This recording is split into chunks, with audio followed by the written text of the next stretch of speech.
streaming. That's what it says. Refresh. Refresh, my friends. Hello and welcome. Hello and welcome is actually my salutation in Smash Lab, so I have to keep it consistent. Yeah, that's, the most important thing. I like hello and welcome for the Smash Lab because of Mr. Plinkett. Hello and welcome. It reminds me of Movie Phone. Hello and welcome to Movie Phone. Did you ever have that? Dude, Movie Phone? Hell yeah, man. I'm not young enough to not know what Movie Phone is. Alright. Plus there's that Seinfeld episode. Yeah. Okay, audio. We got this. Alright, guys. You didn't miss much last time. All I said was it was episode 8, which is wrong. Cactuar wasn't there. No. This is just a bunch of mediocre stuff. But anyway, what is up with it? Welcome to episode 9 of Melee It On Me. Again, it's untitled with special guest Mango. Sup. What's up with it? Why don't we go around the room? It's been about 3 weeks since we've been here. Cactuar, when's the last time you were on a show? 2 months, yeah? It's about 2 months, yeah. Yeah, we missed you 2 times in a row. Interestingly, 2 months ago was Prog's last episode, and he's been on the show every time since. What's up, Prog? Same old same. I still got this book here. I don't know. Oh. You still have the book? I still have these 2 coloring sheets. And you've had those forever. Where's the I king? still have these 2 swords. I mean, what am I going to do with these? But I've been good. Life is good. Did you not go to Sudden Death? I was at Sudden Death. I just saw you like Saturday. Yeah, why didn't you just bring it and give it to me? I would easily convey it. Oh. No, man, you would keep Wasn't them. thought through. I wouldn't trust him, Prog. You hang on to those. Well, it's Yeah, good until to have you here. Until I see Mr. Zimmerman in person, they're not leaving my sight. Dude, absolutely. You need the hand-to-hand transfer. I'm going to learn from my mistakes last time and let Mango go before Sheridan. Mango, Yeah. what's up, dude? What's up? How have you been since the last cast? What have you been doing for the last 3 weeks? Nothing. Dude, you have quite a story for the last 3 weeks. Dude, why don't you lay it on me? What story?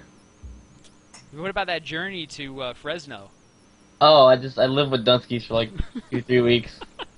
And we sat in the same room, and we made a mess and played Counter-Strike. Sounds pretty awesome. And you came to, like, what, 3 NorCal tournaments?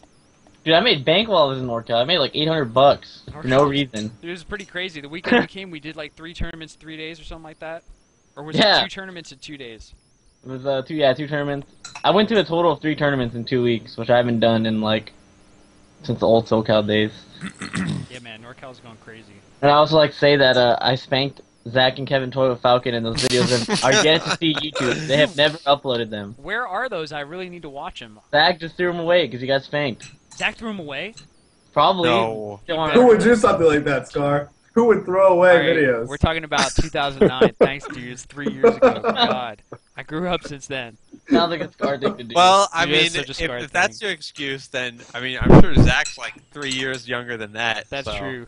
Dude, If he Classic mans NorCal. up and posts them, then, I mean, that means he's already like 5 years ahead of you. way more mature than me. Dude, Yeah. Brandon and Phil, for like the first 2 years, I think they still say it, just used to tell me about the old Tri-State days when every video that got uploaded was from me, and it was always like Scar vs. Egg and Winners Finals. Yeah. And if I wouldn't make it far, there would be no videos at all.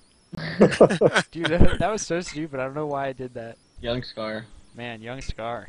Just only cared about himself. Mm. Yep. Cactus, how are you doing, man? It's been 2 months. Dude, I'm doing well. I went to like 1 tournament in the last 2 months. I'm proud of.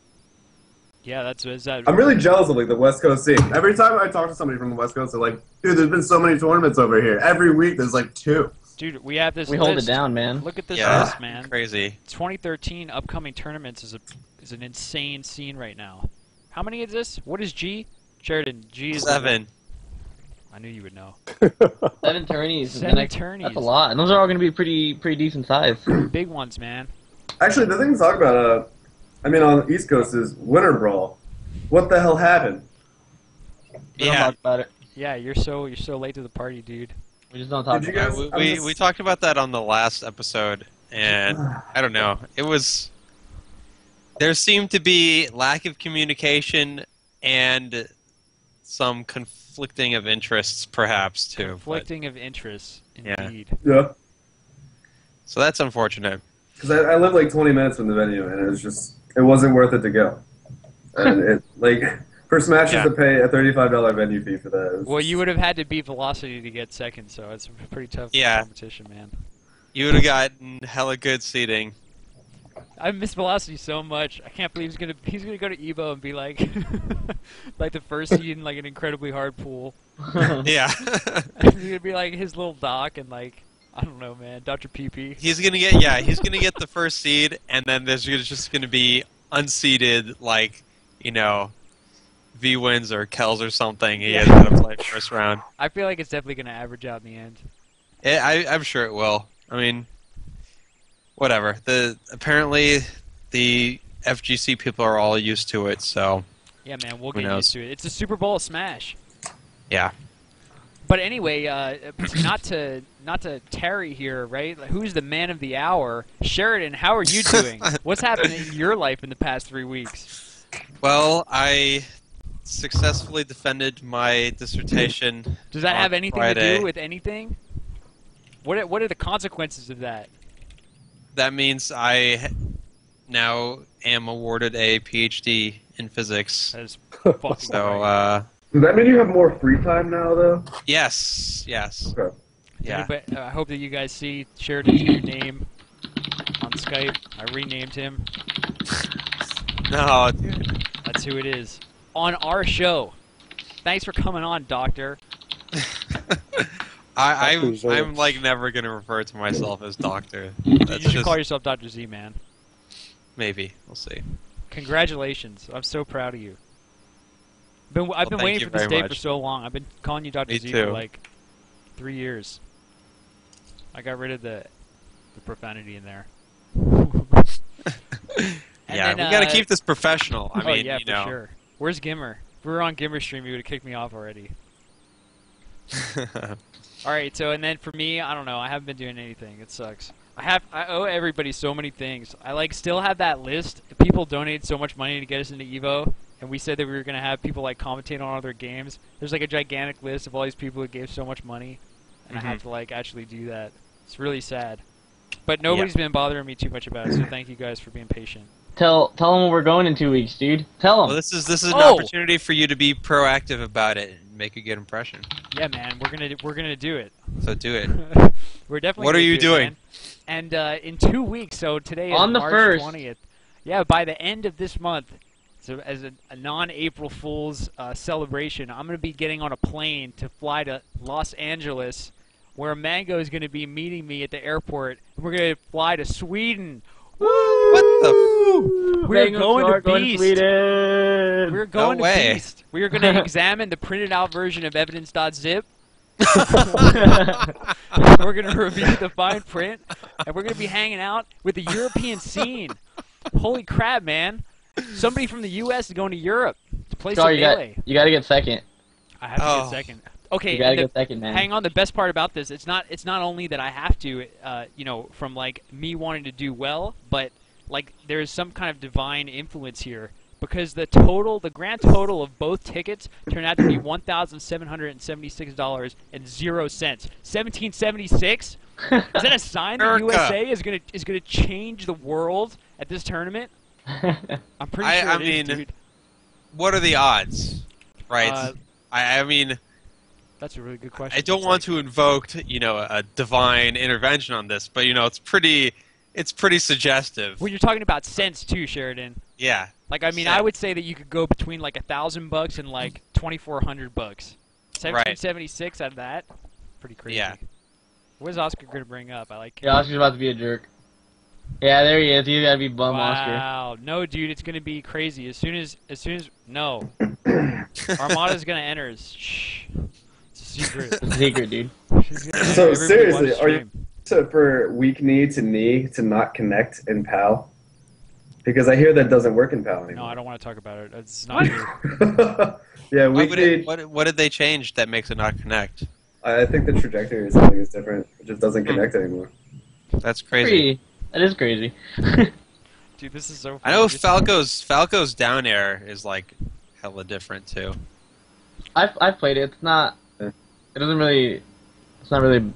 You won't notice the difference if you don't want holy, to. Uh-huh. holy crap, Mango! Do you want to do the ultimate money match with Armada? If you want to enter the tournament, you want to try to get him to do a money match. He won't. Dude. I've talked to him. He won't do it. The grunt said he'll do it if we believe. If He only won't play, man. only we believe hard enough. All right, Armada, everybody in the nation's calling you out, dude. The money match of the century. He won't play me, man. Let's do it. Come on, do it for us. But anyway, He doesn't care about us, dude. yeah, that's upcoming, dude. Maybe we'll do an episode from overseas. Oh, that'd be pretty cool. Yeah, That'd maybe be we'll do sick. one with the European scene. So anyway, dope. that's a pretty good salutations. Thanks guys for being on here. Thanks everybody for tuning in. You guys are the homies. So we're gonna go right to the agenda, and we're gonna start talking about seasons. This is the reason that my man Prague is here, and he made a super awesome post about it. We have that linked in the chat. Mods, you want to relink that? Where's Swiftbase? Dude, Swiftbase always listens to me when I say that he should link stuff. Prague, you got want to you. kick this off? Sheridan, you want to kick it off? Well, Prague made the post, so perhaps he should tell us the reasons for the seasons. Swiss playing wall. So, basically, I was watching MLG over the weekend. Which was awesome, by the way. Can we talk yeah, about it that was for a second? Insane. I was watching mostly League of Legends, but it really made me realize that there is no finality for the Smash community. I mean, we have our Apex, we have Genesis, FC, but there really is no, like, it's like we're in flux going from tournament to tournament. We have our well-defined major internationals, we have our nationals, we have our regionals, locals. We have this whole big hierarchy, but it's not really doing much of anything. So that's basically what that post was about. You know, how can we make locals count? How can we make regionals count? And, like- you know, we have these two big events in Apex and Genesis, complete opposite side of the calendar. Why can't we, like, set something up leading so that everything leads up to it? You Yeah, know, it's that was my almost whole idea. Right. it's almost perfectly aligned to like do that. It's almost asking for it. Yeah. Sadly, R.I.P. Genesis. R.I.P. It's For not now. RP. For now. For It's- now. Dude, No. Remember, moment of it's just silence. the Old Genesis Testament. is dead, dude. It's the Old Testament. What's the first book of the New Testament? Matthew. Matthew. That's a pretty mediocre name for a tournament. Yeah. Matthew 1. You guys going to Matt? Yeah. Okay. Dope. And Sheridan, that's you had basically it. additional thoughts on this idea. Yeah. Well, I mean, I just wanted to talk more about. This is something that I'm really interested in just discussing a lot of the finer details about. And I brought up with Prague. So in on the West Coast in NorCal, there's a who was the dude who hosted the Oakland weeklies? You What know, was his name? I didn't actually get the chance to go to one of them, so I didn't ever meet the guy. Yeah, so there's a nice gentleman who runs I think I would guess weeklies or bi-weeklies in the FGC, and he, you know, for one reason or another opened 4 of them up to Melee. So he had a weekly every Friday, which was really weird. He had like Friday at like 7 o'clock tournaments, which It's you like guys might want to Represent consider is- everywhere else in the world, because it's like not that bad. A good number. If of you people do showed singles up. only, did Yeah. you do singles only? Yeah. No, I think they did teams. They did both. Oh wow. Okay. Yeah, I mean, that's Well, what I we used mean- to do with Lecture Zone. Yeah. If you know what you're doing, you can do. If you, I mean, I'm assuming these tournaments get like 30 people, right? Something like Still that, good. You know, 30 people. If you're on top of things, you can do that in less than 3 hours. Yeah, so I mean, it was like maybe 7 o'clock to 11 or something Yeah. like that. But the point is, he did 4 weeklies in a row on Friday, and it was all part of like a larger super event, right? Where if you won an isolated tournament, you made money, right? But it was also you were also given points that would sort of you know, go into a pool, and whoever had the most points at the end of, you know, those 4 tournaments would get free entry into Evo, which is a pretty cool incentive. So that's a miniature version of like a circuit. Mm-hmm. So it could definitely work on a small scale. We don't need to have like the first version be like, oh, every single tournament adds up into blah blah blah, and then it's all settled at whatever. I think Right. this would be great so that busters like Armada can't win one tournament a year and be the best. Look at me, I won one tournament and then I'm going home and retiring. Well, I mean, Fucking butt sucker.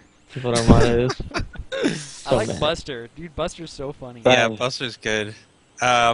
Well, I mean, that's one of the issues that would be part of the season thing is you know, you have your season points winner versus your, you know, end of the season tournament winner.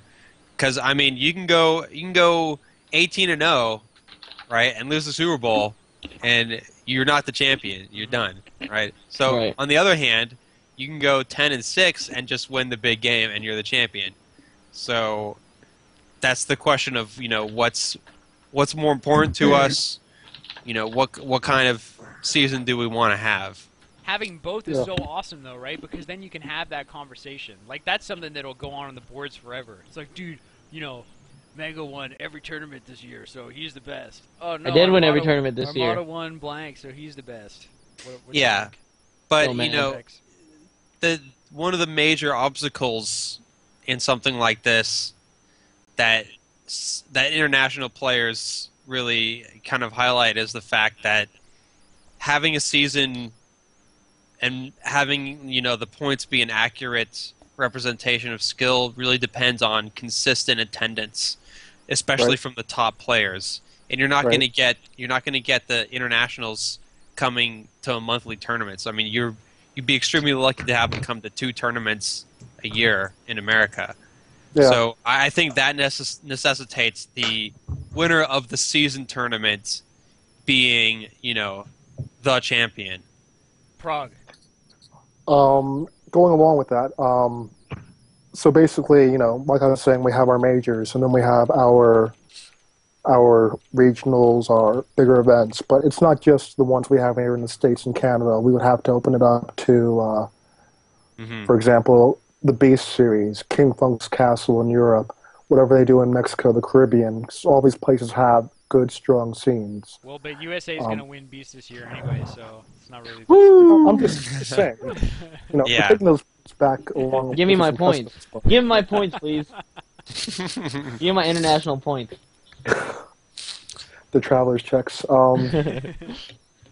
But yeah, you know, we do have to kind of open it up worldwide. And that's like, again, you know, I hate to point at Evo again, but just at how they have it organized, where they have their different regions, they have their Canadian, they have events in Singapore, Europe, worldwide, just all these events leading up to it. So I think that's like a good starting point for emulation.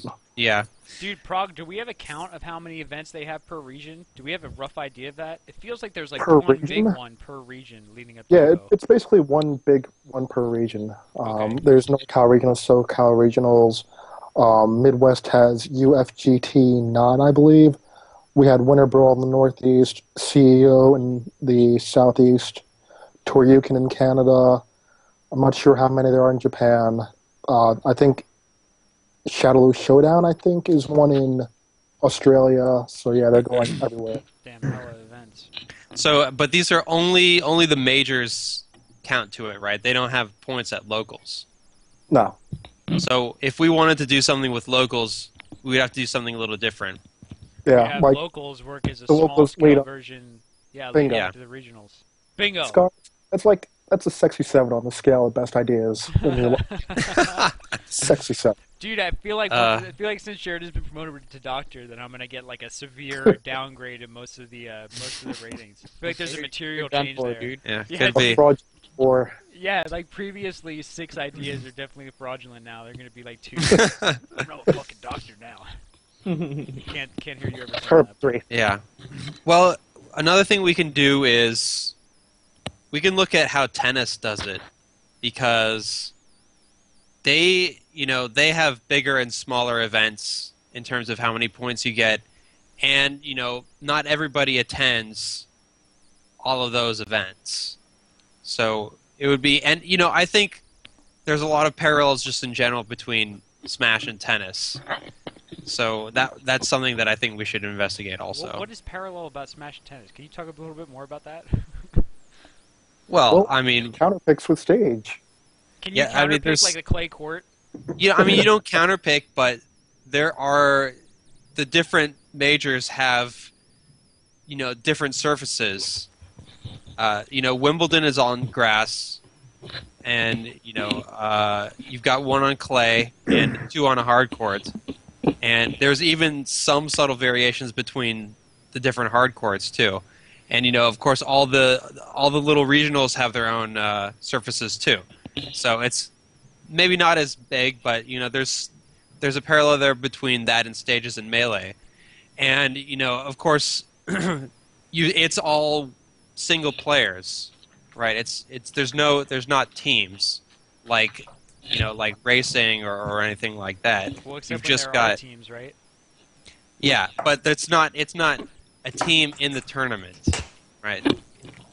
It's not a team composed of individual competitors playing independently in the tournament. Dude, but in Mario Tennis, there's 2 people on the court. That's teams. Yes, but that's not the kind of teams I'm talking about. But don't they have that in tennis? No. I mean, yes, they have, but they have doubles. Yeah, doubles. But that's not what the we kind call of teams I'm teams. talking about. Oh. Oh. Like, have you ever Oh, no, I see what you're saying. teams like, as opposed to teams basketball in cycling? or No. Well, that too, but have you ever watched like cycling? No. You can watch cycling? Dude, Yeah, Don't dude. you It's see like a Lance slow Armstrong? version of NASCAR. What do you watch? Is it just an aerial view of Anyway, they have teams in cycling, even though it's ostensibly an individual sport. And equivalent to our crews. Okay. sure, yeah, All right. Fine. good. So Fine. What is the point of still lost with this? Bobby was just asking between parallels between tennis and Smash, and then I feel like if you had to I thought we were defend talking about this thesis, points. you would not be a doctor. If this was the thesis, I mean, I want to go back. The yeah, parallels Cactus. between tennis and Smash. What were you saying, Cactus? I want to go back and talk about the points because Yeah, the points are they only significant as in what they are used for. It doesn't matter how many points you're getting. It's just what significance do they hold to get them. But right. when you get So- a certain amount, what does that qualify you for? What does that give you privilege-wise at the end of the season? And until So you decide on what that is, it's just not important to True. talk about what the points are for. right. So I don't know. Did you have? I mean, I can think of a lot of different ways to do points and ways to use them. But did you have something in mind when you were coming up with this idea, Prague? I was thinking automatically first thing seeding. There's always this issue at a lot of events. Okay, this person does well in their region. They don't do that good at nationals. How do we seed them? Yeah. That was my main idea. Mm-hmm. So I mean, of course, you win the event, you're automatically taking money home.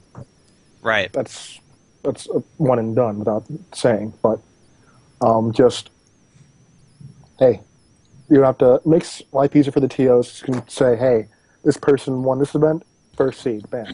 Yeah. It's True. easy to cycle through it. Yeah, for the I can TOs. tell you, it's nice to be able to do seeding, way in advance because, I mean, most of the tournaments that I do, I'm usually talking to like 2 or 3 other guys, representatives from like other places in the country, and I go over the seeding that I have with them, and they tell me whether they agree with that or not.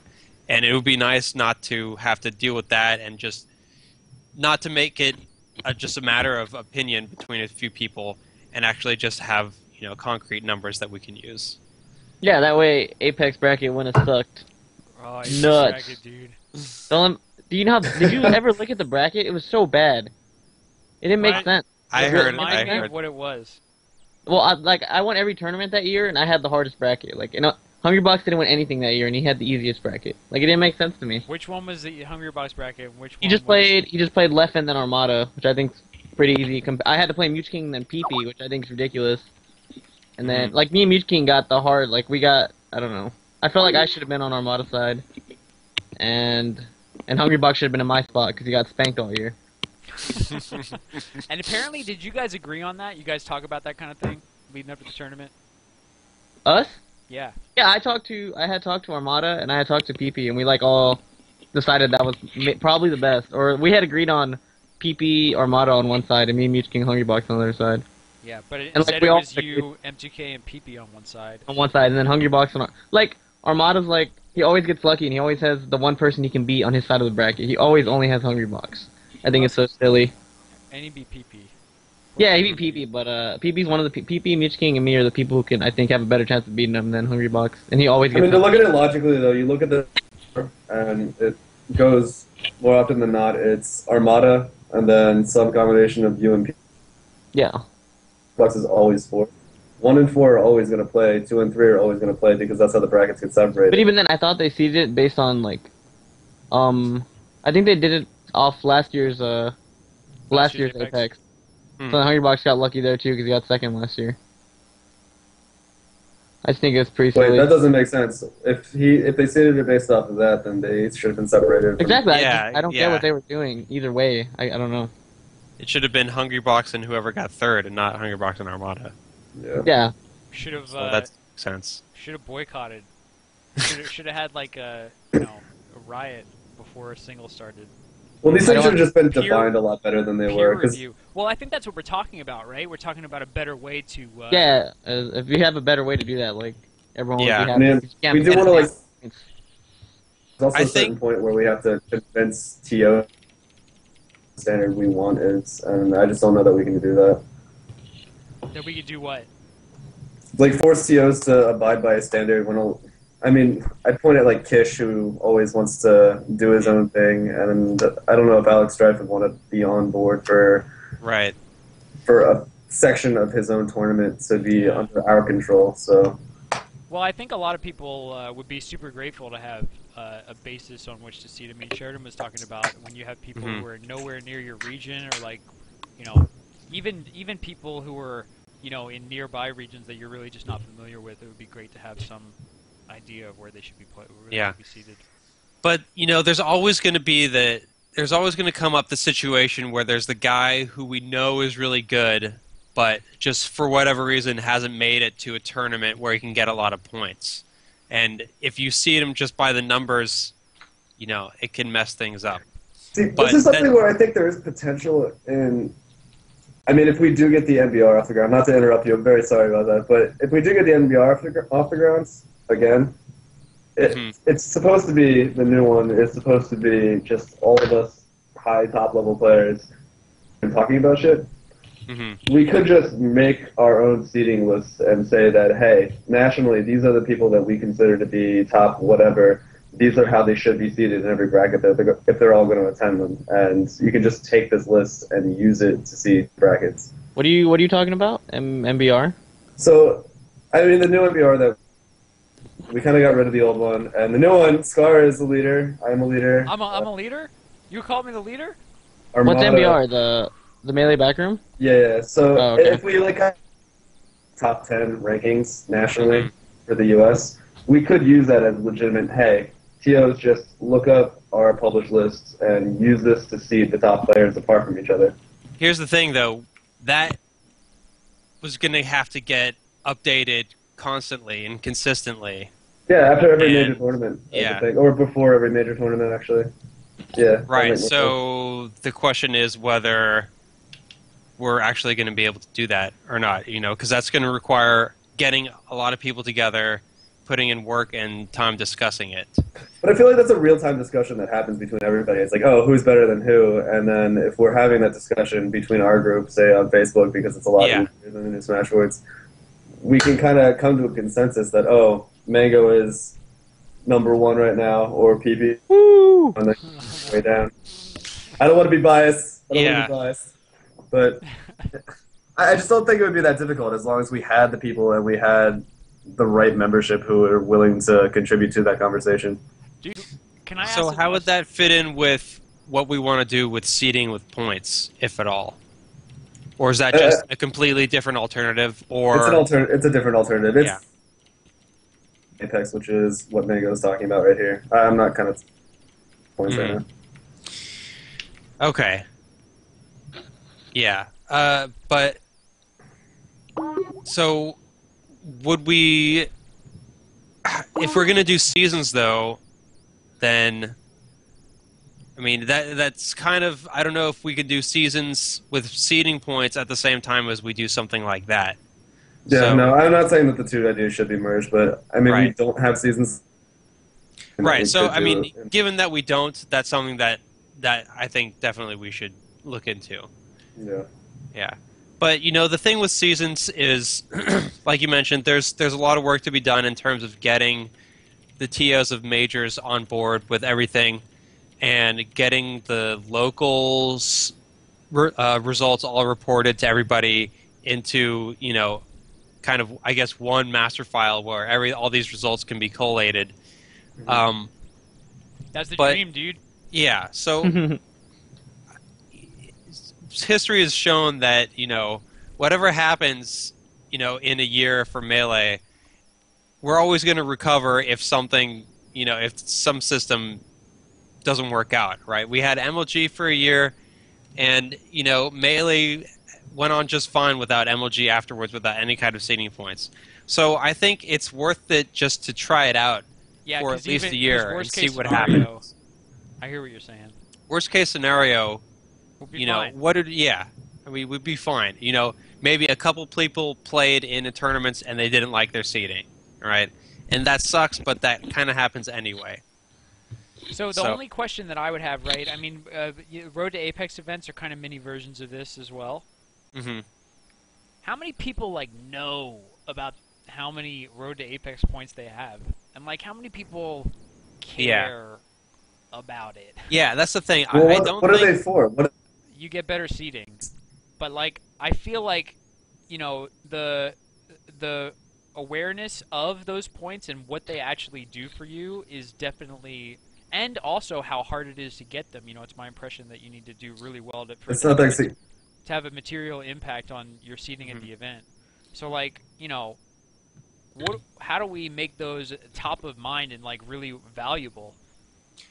Well, I think that's where we need to make sure that we get everybody on board, because right now it's just with the with the Road to Apex thing, it's just if you're doing Apex, then that's all you're interested in. And also it's pretty much if you're a good player who's going to Apex, and Apex is a big impact on your scene, then you might care.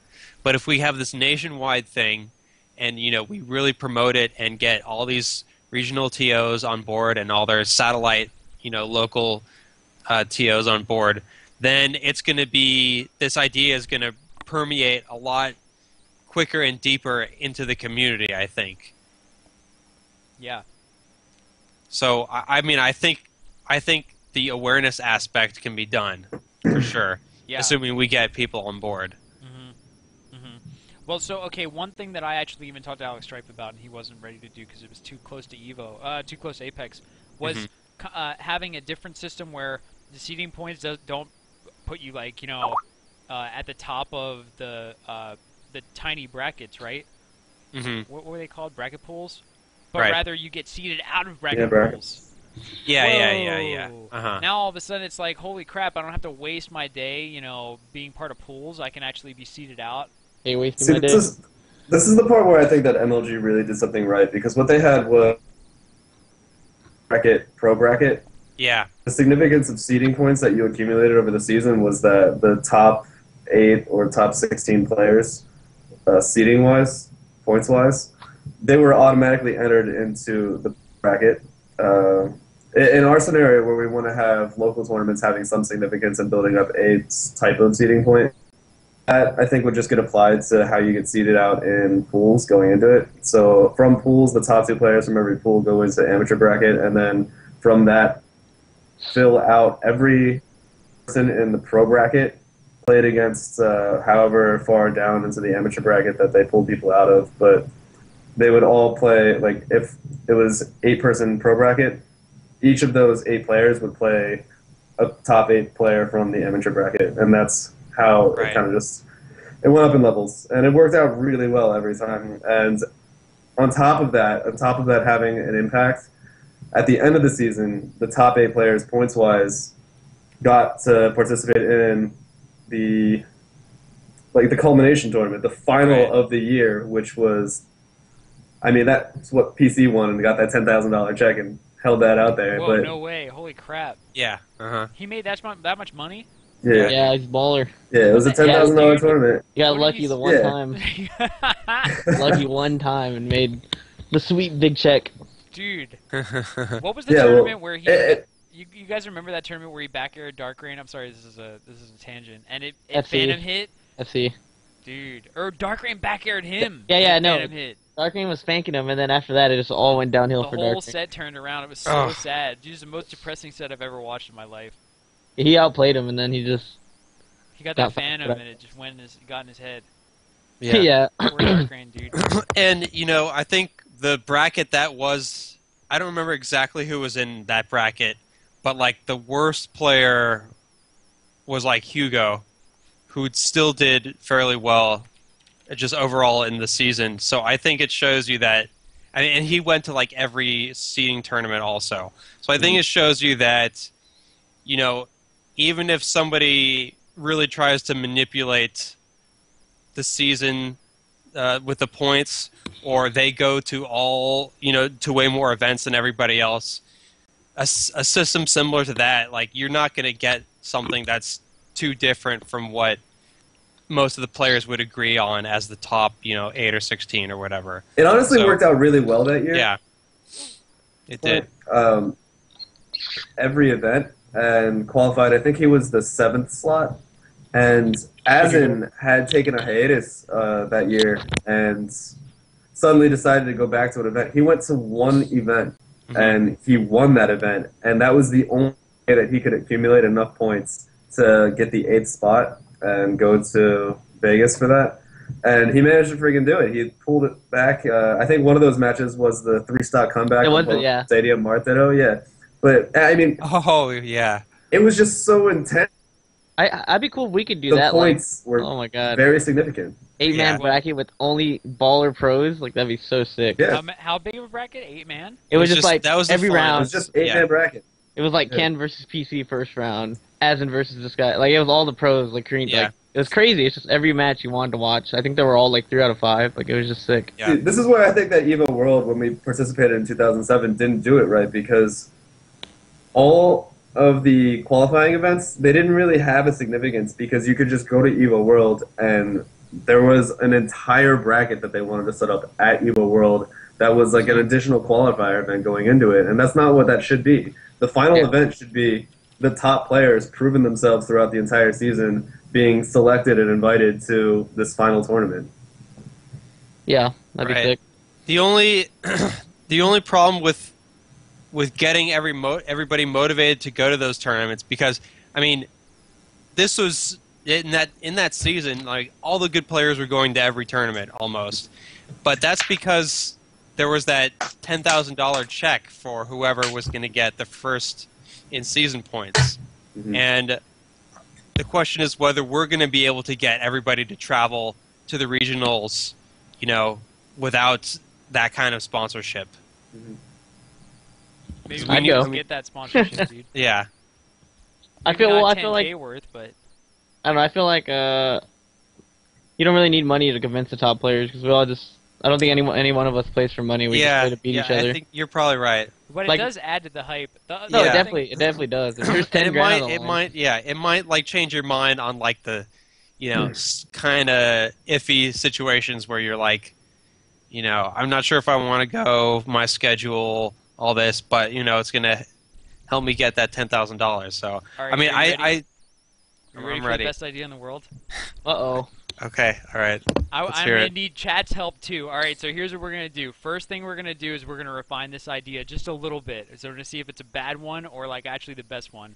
And then when we come to the final culmination of this best idea, we're gonna ask you guys one or two yes or no. All right, Sheridan, you ready?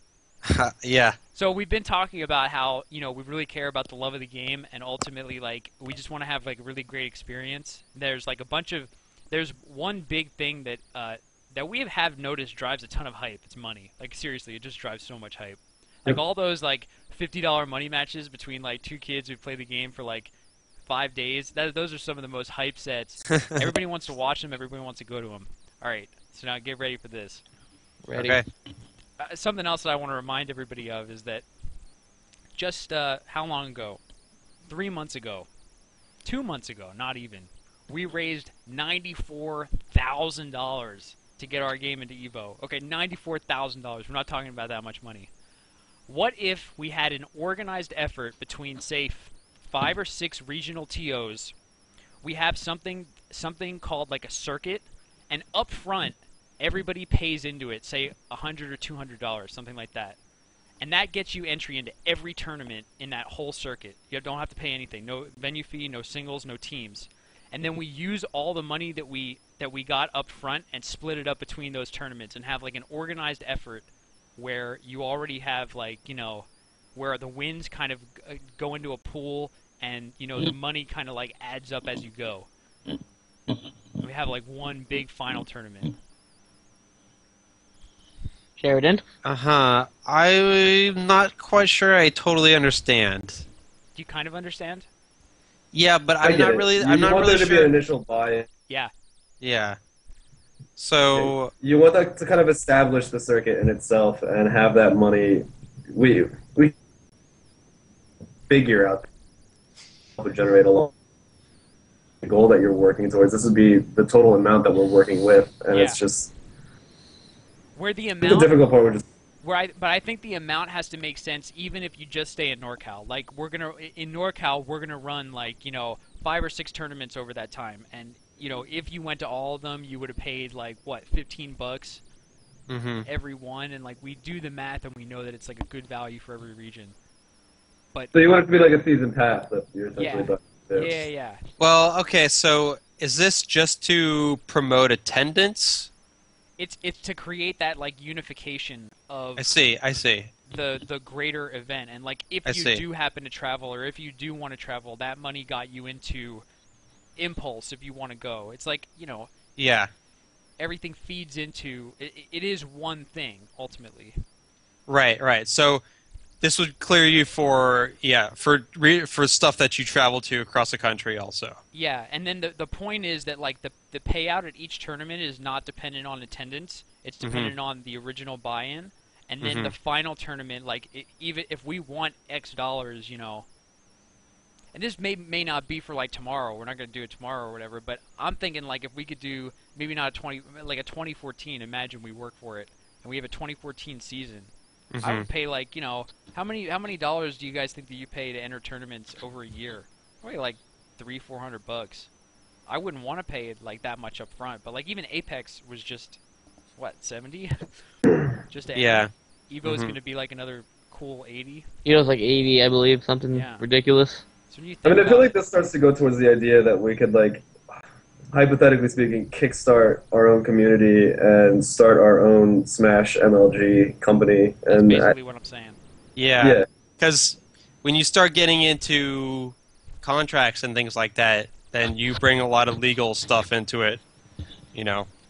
So. and I mean, there are those in our community who are very familiar with doing things, and we wouldn't really have a problem with doing that, but it would be a matter of getting our community gathered, and instead of putting $95,000 to buy our way into this tournament that is hosted by a bunch of people that don't really like us all that much, raising a similar amount of money towards starting a Smash company that's crowdsourced, that's funded by the Smash Yeah. community. So, I mean, it's a much But bigger it's a tiny conversation. version. Yeah. I Yeah. start to prove the concept, but if we manage to prove that concept, we can make it much bigger than that. Well, True. I think it's the best idea in the world. But if we go down that direction, I mean, that's something that requires people almost basically taking a full-time job in doing that kind of thing, which is Dude, I you would know, do it. big. The conversation we had on Scar the would back do end. it that- so fast. I would Yeah. do it. You forgot what we have. We have Yeah, Blobby Scar at Yeah, our dude. hands, at our disposal. true. Dr. Z, you're out of school, right? Why don't you want to do this with me for a year? I still work, man. Nah, man, this Still is your got work job to now. do. This is your job. I gotta work. I mean, I have to work on publishing the paper for all the research that I've done. You know, I just have my thesis. That's different from like you're publishing the paper in a journal. When are you gonna publish it? That depends. There's a big, long review process for all this stuff, so could be a month, could be 3 months, could be even longer. All right. Well, I'll offer you. And a I job got to apply. June I got 1st. to apply to a postdoc position, and you know, that's a job where I work really hard all the time just to try to write as many papers as possible. So I promise nothing. June 1st, I'm offering you a job. We'll see, man. Run tournaments for a living. We'll see. We'll see. We'll see what's up. We'll see. Yeah. Amplifier brought up a really good point that hella people watch like tons of StarCraft events and stuff like that, and people pay to actually just go. hmm I think that. Oh, he's making an opposite point that we don't get as many viewers. Yeah, I- that was going to be what I was going to say. Yeah. Okay. Is, Well, I was thinking that if you pay into that, then you can like just go to whatever tournament. But I guess if you did pay into it, you would want to play in every tournament. So. hmm All right. Well, that's fun. That was a fun talk, dude. Do you want to do a NorCal circuit? Yeah. We do a mini. Well, one. I mean, before we do this, we have to get all the regional TOs together on this and, establish a time frame for when we try to do this. So I think after EVO is kind of the logical time to try to start a season. Try to do a season from end of EVO to, I guess, Apex, Yeah, the that next sounds- Apex, That right? sounds pretty great. So I know, Alex has his Road to EVO events, Apex, but yeah. Road to Apex events, and we would basically, I guess, be trying to work off of that and just try to expand it into a much bigger thing, Yeah. right? And one thing that I think would be really great if we could do is if we do have this, have this season that incorporates tournaments, across the nation, I would really love to finally start a dedicated stat keeping Absolutely. project Absolutely. on everything. Agreed 1,000%. Yeah. Dude, I'm so interested in that. I know people have tried, but TOs already have a ton of work to do, so they can't really be in charge of this. That additionally, and it's hard to get people to write down all the information on their events. The best you can really do is watch all the videos that were recorded and try to parse out all the data manually, but that's difficult. Dude, But I see kick the Prog's TO trying to out get if on. they don't Let's do it. see. Yeah, let's see what Prog wants to say. I want to hear. I want to Yeah. kick the TO out of the ring if they don't follow the prescribed method of data tracking. All right. I mean, who Well- are the TOs that you're talking about, though? I don't like that we're talking about TOs as this vague concept, because there's specific people Joe that... Guy, Alex, whoever runs tourneys in South, the NorCal heads of state. Yeah. Is that a thing? Crimson You guys have a Bear. title? No. Heads of state? I call the heads of state the TOs, who's like Sheridan, Yeah. Tafikins, and Bobak. Mhm. Wow, Prog's really letting us down here. Prog, you're letting me All right, down. I'm back. There he is. All Somebody, right. So sorry, I want to really chime in on the stats chat real quick. because it's the most important thing in the world. Dude, it's Yes. so good. So anyway, we're talking. I think Nintendo brought it up in the original thread, and Yeah, I saw that. I was post. pointing out how Glenn, again another California guy, former Smasher, operates GYT on Twitter, or at least used to operate it, under providing information to stream watchers on like certain base stats. For example, how often first hit in the game leads to a victory, Mhm. number I of throws, remember that. I things remember like that that. dude used to be sitting in the corner and he would just track everything.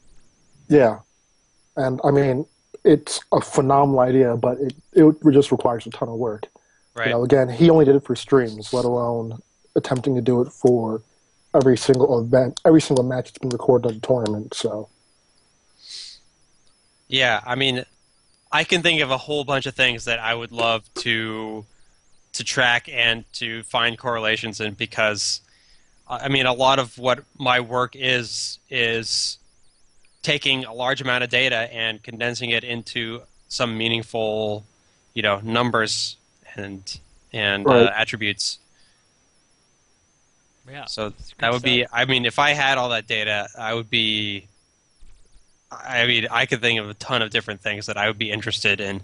So, What's the number one most interesting thing that you would look at? well, the first things that come to mind are stages and characters. Right? How often does a character win on a stage? Counterpicks, how much counterpicks matter. I would like to see how often the first stock, like I don't think first hit matters, can get you that much information, but first stock, I would like to see how well that correlates to winning, as I'd like well to see, like, as, Game 1 turning into a set win. yeah, game 1 turning into a set win, things like that. I mean, And also, just even basic characters, stuff. yeah. Everyone used to say back when it was the whole Scar Sun Spectre rivalry, Hmm. Scar needed a hit, SS needed a grab, or vice versa. I don't remember. But just track that, how many times would Scar get his kills off of a hit versus a Mhm. grab, vice versa, comparing that kind of data. Number of kills off the top versus the side, combos over 50%, how many of those appear per set. I like to see Number of average imps. percent of death. Yeah, I think that's a big one Killed. as well. Yeah. You know, some people actually think about that. I'm thinking about Mango actually right now. He mentioned that whenever he gets a hit, he wants to convert that into at least 50%, and if he doesn't, then that's like not a job well done. So that's super interesting. Like Hmm. like the conversion of from a hit. Yeah. How much percent you get on average, and Yeah. how good you are relative to that. Or Thing is, whatever. something like this takes a lot of work. It has to be a all lot of manual, recorded dude. videos. Yeah, it does. It really does. It's all manual. Yeah. Maybe we can figure it out. Yeah, I you know what? I think there's a lot of people who would actually be interested in putting in this kind of work, but we just really have to organize it and put this whole project together and make sure everybody's got like a job. Dude, hey man, Yeah. I feel like this transitions super well into our next topic. I'm gonna make it the next topic of. Remember Should how have we a were- break first. You wanna have a break? Yeah. How long have we been talking? An hour. An hour. Oh come on. That Dinner went by time. so fast. I'm gonna get some cereal. Mango, you back? Yep. We wanted to talk about like how to get better efficiently, and we Fine, can I'm gonna take a piss and I'll be back. Alright, we're on a break. Are we on break? Later. I gotta pee too. We're on a break. Mango, Scientology. you just got back. Well, because it was my mom's birthday, I had to talk to her for a little. Happy Hang birthday, out. Monica. Dude, I'm friends with her on Facebook, but I Did you didn't get tell her to happy birthday, dude? Maybe I'm not friends with her on Facebook. You need to get on that, mister. Yeah, alright, I'm doing it right now. I'll get ready to like it. I have a question. What happened to you going to Philly? Huh? Messed up. We were supposed to come, but complications occurred. Complications. Complications. You'll understand one day. I Thanks, promise. You. Mango. Oh, dude, I want to go to Philly. I've been wanting to have a cheesesteak and beer. That's what I've been waiting for. Weren't we talking about? Best place to do Was that. I gonna go when you went or something? Yeah, we were planning it out. Didn't happen. So I'll tell you about it one day. Dude, look at Dr. Z's room in high What- definition. There's what a the melee room. controller over here. There's like TV sideways. Oh no, that's a mirror. That is a mirror. And that's is that Sheridan's finger? What is happening? Maybe it was a commercial for an iPad. Want to talk about improvement? Yeah, I wanted to talk about that, and like we could talk a little bit about like when I watch videos, like I wouldn't mind tracking stuff, writing stuff out, especially if I'm already looking for it. Mango, we were talking about like, did you hear what we were talking about stats? No, but I think we've had this conversation like 5 years ago. Oh yeah. My mom said, "Who is Bobby Scarduzio?" Messaged me real quick. What did he say? Oh, but I said my homie. What were you saying? Yeah, we were talking about stats and like tracking the. in-game Remember, I whatever. told you this when I was like 17 when I stayed with you, and you thought it was the coolest thing. Like, how many lasers does a Falco shoot on average? Then you average it out. It's like, oh, Yeah, 22 lasers a game. Yeah, that's the coolest thing ever. And how many reads do you get? Like, you get 8 grabs, and you're averaging 3 punishes. Like, You can do a bunch with it. It's really cool. Yeah, okay. Yeah, that's exactly what we were talking about. And then I talked about how you said that, like, when you get a hit, you want to do at least 50%. And I said, like, Yeah. you know, that could be a really cool thing to see, like, on average, when you hit somebody, how much do you convert? Yeah, how much percent you're converting? Yeah.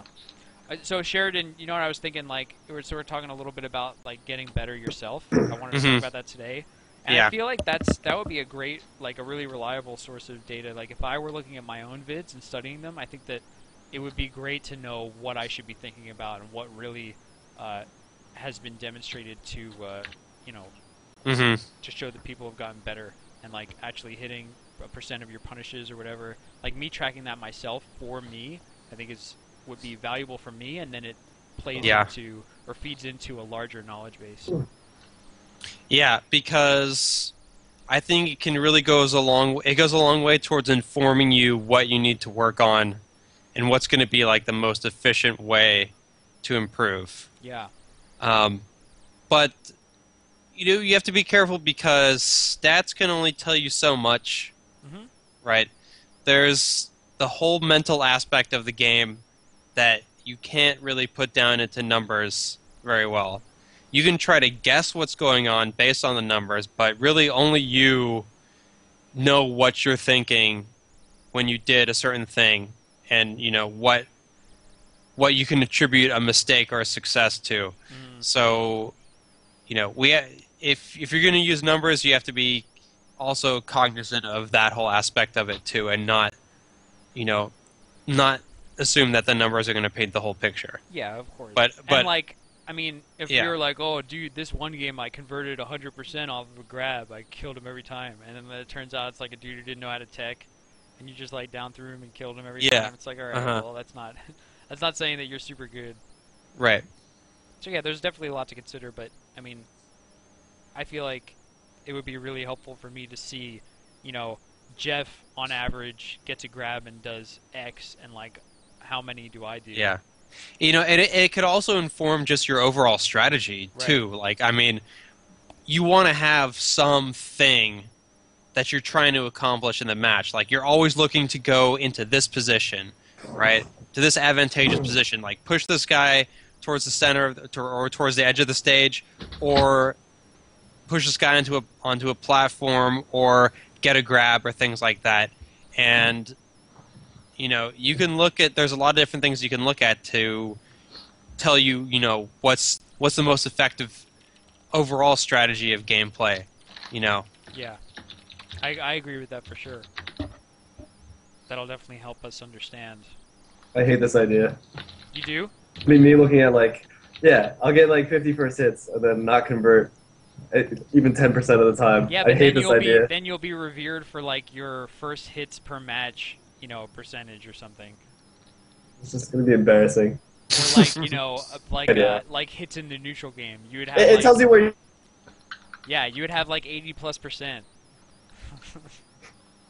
Something silly like that. It'd be awful. And then yeah, 15 damage per hit. That's how much That's does a Nair do? terrible average. Terrible. How much That's a does Nair do? Nair shine to failed wave dash to no conversion. Yeah. That's what Cactuar is averaging. But he gets hella hits, dude. How do I beat anybody? It's terrible. So something that I think you guys want to take call-ins for like 15 minutes. Let's do radio style call-ins. Absolutely. Wait, what are we talking about? Let's We're go gonna back. have people come on and just say stuff. Oh, we were talking more about stats. Oh, so that's okay. Stats are pretty dope. Hey, we're gonna do radio style call-ins. Mango could do an AMA on Reddit, but he could also just answer whatever question you want now. 'Cause he's here. Biz zero price. Just message me on Skype if you want to call in, and I'll bring you in. Just say, hey, I want to call in. When are we gonna talk about getting better? Right. That's the topic. Mostly. That's the topic right now. Yeah. But I'm gonna bring American in because he wants to talk about getting better. Okay. We can talk about whatever, Falco 400. What's up, dudes? Hey, what's What's up, up, Brett? Calling people up in hardest Healing. form right now. Sorry, hold on. Let me leave my game. Wow, you were in a game? Wow. Yeah, man, I was listening. Whatever, man. Should be Gotta mute giving the us stream your too, hold on. 100% attention. What's up with it? You're on the show. Yeah, I wanted to talk to you guys about getting better because. Hold on a second. Come on, Brett. Man, this is terrible. Yo, it was looping. My bad. Good, Okay, good I got work. rid of it. Here we Hey, go. weren't you Basically, in that one combo video. Palmdale, yeah, that was me. come back to me. It was a long time ago. You're from Palmdale? Yeah. Do you like Afro Man? It's overrated. Wow. All right, let's get to your question. Anyone really poorly? Yeah.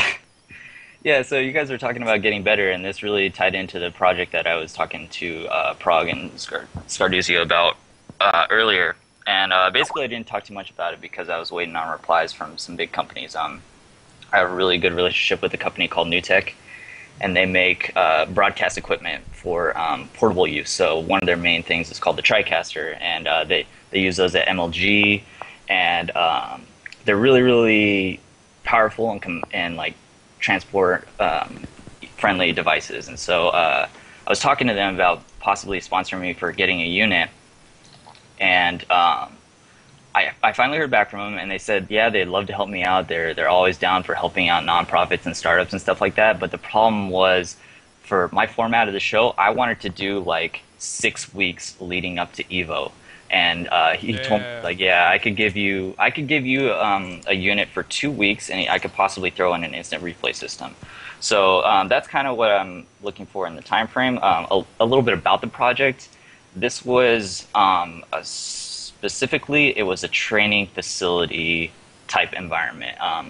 If you guys are familiar with other people in the fighting game community, like FGTV or whatnot, like they broadcast out of their house all. Hold on, man. They broadcast out of their house all the time, and they have extremely high quality streams. And like I talked about this a little bit, I do this in my professional life, you know. So like I have the know-how, might as well do it, you know. It helped legitimize Melee and the other fighting game communities. Yeah. And Melee like really doesn't have like super high quality streamed events. Like lately, the production value's been getting a lot better, so that's really good. But the format of the show, like I talked to Oscar and Mango about it a little bit. It's going to be like really a training facility where me running the production, I have the ability to record sets in real time and then play them back. So then once I can have two players play first to 10 and then come back on the mic and actually commentate their own matches, so they can actually give feedback as to why they made decisions in real time and stuff like that. So the idea has been tossed around a lot, but it's been done really jankily. Like people do it. What are you talking about instant replay? Can you share more about this? Yeah, so basically NewTek has a couple devices. One of them is called a 3Play, and it's basically an instant replay device that you can record images up to real time. And so, for instance, if you're at a sporting event, you can roll back to a tackle or to a goal or whatnot. Oh, whoa, that's how they do it. Yeah. They have like a thing that does it. Right, and you can Dude, also... I never even thought about that. I just figured that like they rolled back the tape and like... Yeah, me too. Yeah. I've Well, never thought about instant replays at sporting events ever once in my life. I was just like, oh yeah, you know, they've... Yeah, I mean, because I've done tape op also, and generally when you have the program mix being recorded, it's generally recorded into a bunch of different places for safety. And so yeah, you can have one tape op that's actually just straight up spinning the tape back and playing back. But then what's cool about the 3Play and stuff like that is you can actually do extra graphics and overlay along with it. So you I mean, don't work for these guys, do you? no, I've worked closely with them, and You're doing part a of their great job advertising their product. well, part of the reason why they like me so much is because I've helped them get into other big companies. But so for Melee, I wanted to have like a really nice training facility where I could have players like Mango come in, because I live close to all these guys, and I know Hugo was really talking about shaking the rust off for Evo and stuff like that. So it'd really be a good place where these players could come and fucking play. Do like a nice stream for maybe 2 hours or so, 2-3 hours, and then I mean they could turn the stream off and play friendlies if they wanted. But that was kind of the idea for like a really good training facility where people like me, like I play a lot mindlessly, you know, so where you can actually like think about the game and actually really improve based off of the feedback of these other players, pro players and stuff like that. So now, when you say training facility, for some reason I'm thinking about the facility in GoldenEye, like just that like area. But like, what do you mean a facility? Is it just gonna be like your room, or No. are Well, you gonna I rent mean, out some space? I have places, but I would probably just do it at my apartment just because. And when I say facility, I mean based off of like the formula of FGTV and stuff like that, they usually have one guest where they come in and then they come in and they practice, you know. So it's not going to be like broadcasting or streaming a tournament where you have tons and tons of people playing. It's a very like small group of people where you have a lot more like focused analysis of your play and a lot less like just like a lot less like mindless, you know, just grinding out games and more of like actually getting value for your work that you put in, I guess. So could you in theory then play one game and talk about it as opposed to playing 10 games and then talking about all of them?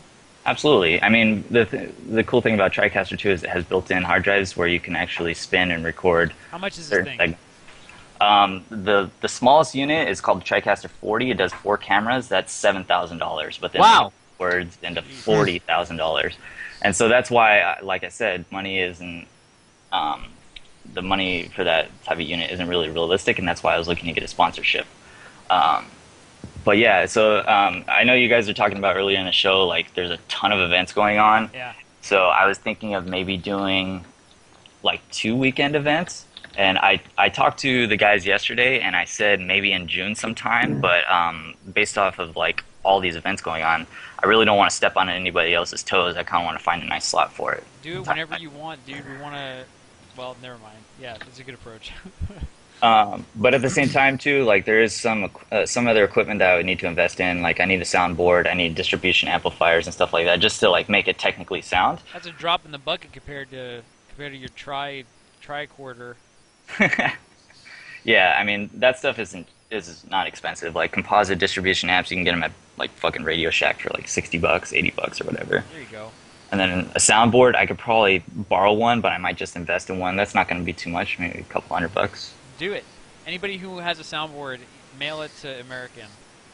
But yeah, I mean, I have a camera, I have a decent mic. The TriCaster does really awesome stuff with green screen, so I could fucking nail up a green screen on the wall, and we could put you in outer space. I could put you on FD if you wanted. But yeah, I have a lot of production value options for that, you know, and I think it'd be fun. That sounds like it would add a lot to the overall project. Yeah, green screens, right? No, but the first half of it is phenomenal. Hey, can I go to the training facility or what? Oh, fuck no, man. You're not invited. I'm just kidding. Off the show. Give him the boot. I'm kicking you off, dude. See ya. Thanks, I'm going to say thanks. You get no shout-outs. Thank you, sir. No, thanks. That sounds... I mean, this whole idea sounds pretty amazing. Yeah, dude. Because... That's pretty sweet. I mean, there's so much stuff you can do with instant replay. Just like, oh my god. But it's really... It's only $7,000, dude. Yeah, I know. But I think the really cool thing that it's going to let you do is... Because, I mean, you know, watching your own videos is a good way to improve. But, you know, like I said, so much of it is the mental game. And, you know, when you watch the videos, you know, a few days later when they come up on YouTube, you've probably completely forgotten, you know, half of what was going through your mind during all those little decisions. And having the instant replay and the other guy there, you know, and being able to discuss between each of you, like what was going through your mind together in each, you know, situation, that's going to open up, you know, a whole lot of stuff. Can I just ask a question? Sweet.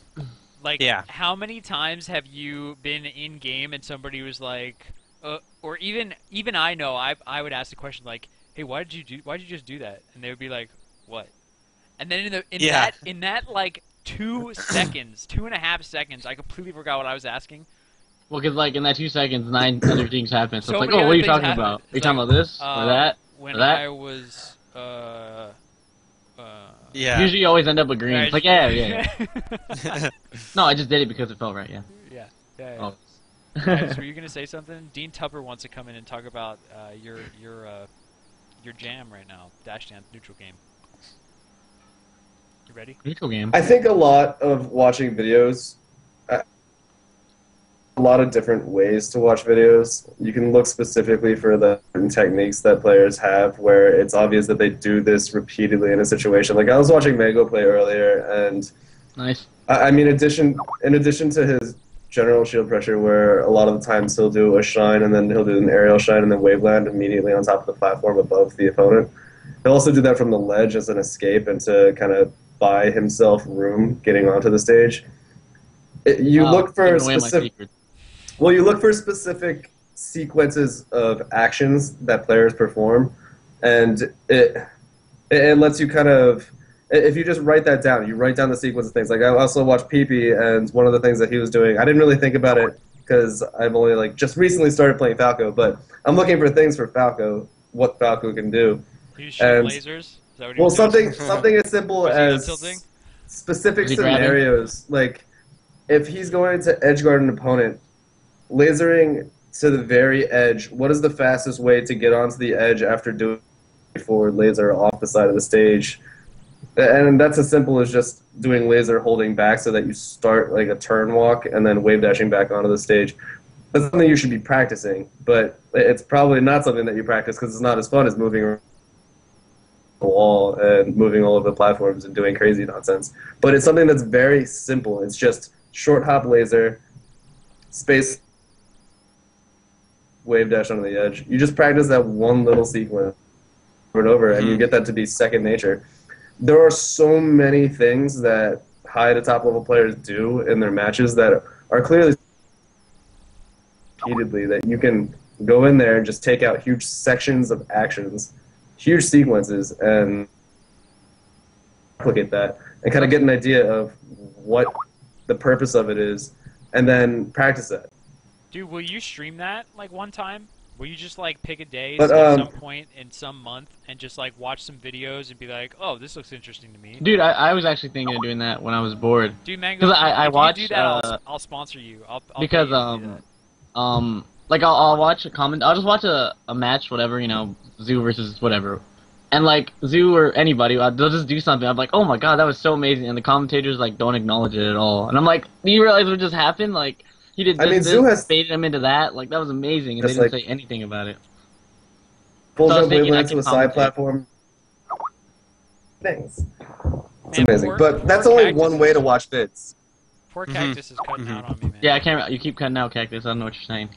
It's either I can your usually mic- put it together, but Yeah. it cuts out like for like a second and a half, like every 15 seconds. And we It'd missed probably be it. better if I switched to my other computer, but I'm gonna lose the webcam, so I'm gonna do that. No. Oh, I have to have want the webcam. I want the Good. webcam. So, I mean, that's Put it to one a way vote to if watch you want. vids. There's another way to watch vids, which is trying to understand the mentality of the player, which is from the perspective of one player, how they're acting to the other player, whether they're going on the offense or defense in reaction to how that other player is acting. And that's a lot of the individual. Like, watch Mango play. If you get into Mango's mindset, try to be Mango. Try to think as Can't if be you Mango. were- Well, that's Come on, Cactus. be Mango. Come on, man. Aggressive player. His entire playstyle is looking for an opening. So you're looking, as soon as you see an opening, you want to have that like kind of feeling just like swell up inside you, which is, I want to attack right now. What would Mango do? Mango would attack right now. What And would then- Mango do? Dude, when I wear the What Was Mango Do tag, I play like an idiot. It's Dude, hard I to be stopped- Mango, I dude. stopped You wearing can't do it. it. I See, stopped Mango, wearing it. look at it though. He has very calculated aggression. So it's not just go balls deep. Sometimes. No, sometimes it's ball deep and I get gimped 8 Sometimes times. it is. But You get gift like 15 times a set. Sometimes it is, and I don't even know what I was thinking myself. So maybe I should rewatch Yeah. and get in that. Dude, so Yeah. I have two things to say. First of all, Dean Tupper, I'm sorry I didn't get you on yet. I have to ask Mango a couple questions. Number one, if you would start commentating and streaming it, I would like actually, I would sponsor you. Dude, I was thinking like I would would like be I would awesome. just like people would send me a match and I would Yeah. just commentate it as like if I was commentating it live, No, exactly. you know, That's exactly and I would just what you should literally do commentary on matches that people sent me, you know. Dude, if you ever want to co-cast, like I'll totally co-cast. Oh yeah, dude, that'd be fun. Yeah. All right, so that's number one. Number two, somebody in chat asked the most amazing question. Why did Armada roll into you? What made him do that? How did you know? You guys want to hear the story? I really want to. I can't believe I've never heard this story. Tell us Okay, about that wait. moment. Let me see. Let me get this ready. Dude, during story time, I'm going to pull the video up. You should. It's a good video. It's amazing. Okay, so I'll link you guys. So okay, we'll just go back to that whole situation. So I was down. Oh no, okay. Well, I'll tell you the origin of why I knew he would roll. Tell the extent of the story, dude. Yeah. So in one of our I went puff, and in our first set, I went puff, and he spanked my puff because I just wasn't whatever. Before I switched to Falco, I went puff, and we were almost in we were in the identical situation I remember, and he Which one are we rolled. gonna talk about, the Battlefield game or the FD game, or the whatchamacallit? Stadium. No, Battlefield. The Battlefield. Talking about Battlefield roll. So, yeah, Battlefield so, roll. Okay. So yeah, where was I? Oh, so in one of the first games, we were like almost in the mirror, same situation, and he rolled, and I'm like, I could have rested, but I'm like, no, I want to save that for later. So if at any point we're in the same situation again, I'm just gonna assume he's gonna roll again because that's what he did last time. So here it comes, match 2.4. Yeah, dude. And then we're literally in the same situation. I'm like, if he rolls, I'm going for the gold. And I'm like, I know from the bottom of my heart he's gonna roll. I just I just felt so hard in my gut that if we were ever in that situation again, he would roll because what else is he gonna do? Like that's probably what he's used to. And then I just trusted myself, and then it was just like read of the year, read of the decade. It was Read him crazy, so hard. So And we're watching it now. What situation was it even in? Like, what was the situation? it was like we're just standing next to each other, and he's shielding, and then it was that just. You'll see right now. It's like that exact same situation. Oh, dude, he rapes me so hard right here. Boom, that forward air. Yeah, it sucked. Peach can't. I've never seen a Peach move that fast. I was like, what? Well, I was so mad on this last stock already. So furious. Watch. I start trying to force things. I take like 40. That was damage. definitely a dash attack of rage. Look at that force smash. Yeah. Oh, nair. I'm just trying to nair. This up smash was a complete accident. And that up smash was a 1,000% accident. But I like What stand did you mean to do? Okay, wait. Okay, look. So, just gotta wait for the moment. So I attack on this little percent, which is really nice. And then... Oh my So right here, watch. God. That's the situation right there. You're just standing there, boom. Like, that situation had happened. Not, identical, but, we weren't that close. Last time we was a little further, but it was, essentially the same situation, watch. Like, we're just standing next to each other. It's so crazy how long you're just Right standing there. next to each other. Yeah, we're standing next to each other, and this happened earlier, and he rolled, so I'm like, okay, he's gonna roll again. And then he rolled again. Oh my God. That's so crazy. I never don't get the chills when I watch that. That always gives me No, the yeah, chills. it's really crazy. I think that's one of the most amazing moments. Do That's one of my- Do you have a story about the stadium match? Or is it just No, he just got raped. Is what happened. That's all that happened on. The stadium roll was unforgivable. Almost. Yeah, it was like it's just I don't know. It wasn't last stock, was it? No, it was No, it gives me a 3. that stock. one Armada almost came back on that one. Oh, yeah, the last stock of this is so intense. It's so crazy. That's because you were being a jerk. I was watching that, and you were just showboating. Yeah. Oh no, dude, that gave me the confidence I needed to spank him another set. Like I was playing 2 not mango like. So then I get this lead, and I'm like, There wait. was value in your showboating. It was important. Like yeah, I went for that dumb rest. Like I needed to calm myself down so I can prepare myself for the next set. It almost cost me, but it didn't, so it doesn't matter. Here it comes. Look at this stock. Watch this. This stock's so perfect. Grab, space perfect. Oh nair, where you going? Oh nair again. Oh my god, I'm playing so good. Throw him again, and then I'm just spacing him out, and then. Oh my God, dude, that was so insane. That 9 seconds, I played perfect. I just read him on everything. I grabbed every one of his shields. It was crazy. I want to know what made him rest there, or what made him roll there. Yeah, because he had space That dash dance behind was him. so nuts. Well, because I'm pretty sure he's never had the Jigglypuff dash dance in front of him. So Yeah. when you encounter who a new has? situation, it's just you just have to think about it on the spot. And I think players like Armada they're not really on the spot players. They're more I've been in the situation before. I know what to do. Yeah. It's And like that's MCK. also- It's all about yeah. preparation. Yeah, he's prepped for that. That's But when you put players like him or Peepy or Meech King in a situation that they've never been in before, they might do pretty scrubby things. Just They oh my freeze God. up and they hold their shield for too long, or they spot Yeah, just up. something dumb. That's why when I play Meech King, I just throw out randy newbie stuff that looks like, why did that work? But it's well, the robot's not in the system, so he doesn't have the software for this, so of course it's gonna work. And then, do you have a story about the last Mango Michi King game? Oh, you talking about the Cornelia rest? Yeah, dude. I'm trying to find it. It's actually. I mean, MCK just proving got quite raped. challenges. Just read the comments, you'll find it. But no, the only thing for that was no, we didn't have the software last time. I played terrible, but we're not going into that. But cause you know when I get Corneria arrest, I do a jab. I set up the mango combo, and then in the previous match I missed it because the Corneria thing's kind of tilted sideways. Yeah. So when I missed it because it was just like, and I'm like, well, I don't want to go for it again because I don't want to miss and lose because I missed the rest again. So and then I'm just like, I'm gonna throw him in the air, and then I saw the plane come, and again like I saw it coming, and I'm like, okay, like I know he's gonna tech in place because like if you're never in a situation, he's never been in that situation. Like why would you tech any other way but in place on a plane? If you're on the plane, you're gonna tech in place. It just made sense to me, and I'm like, I'm gonna go for the rest, and then I did.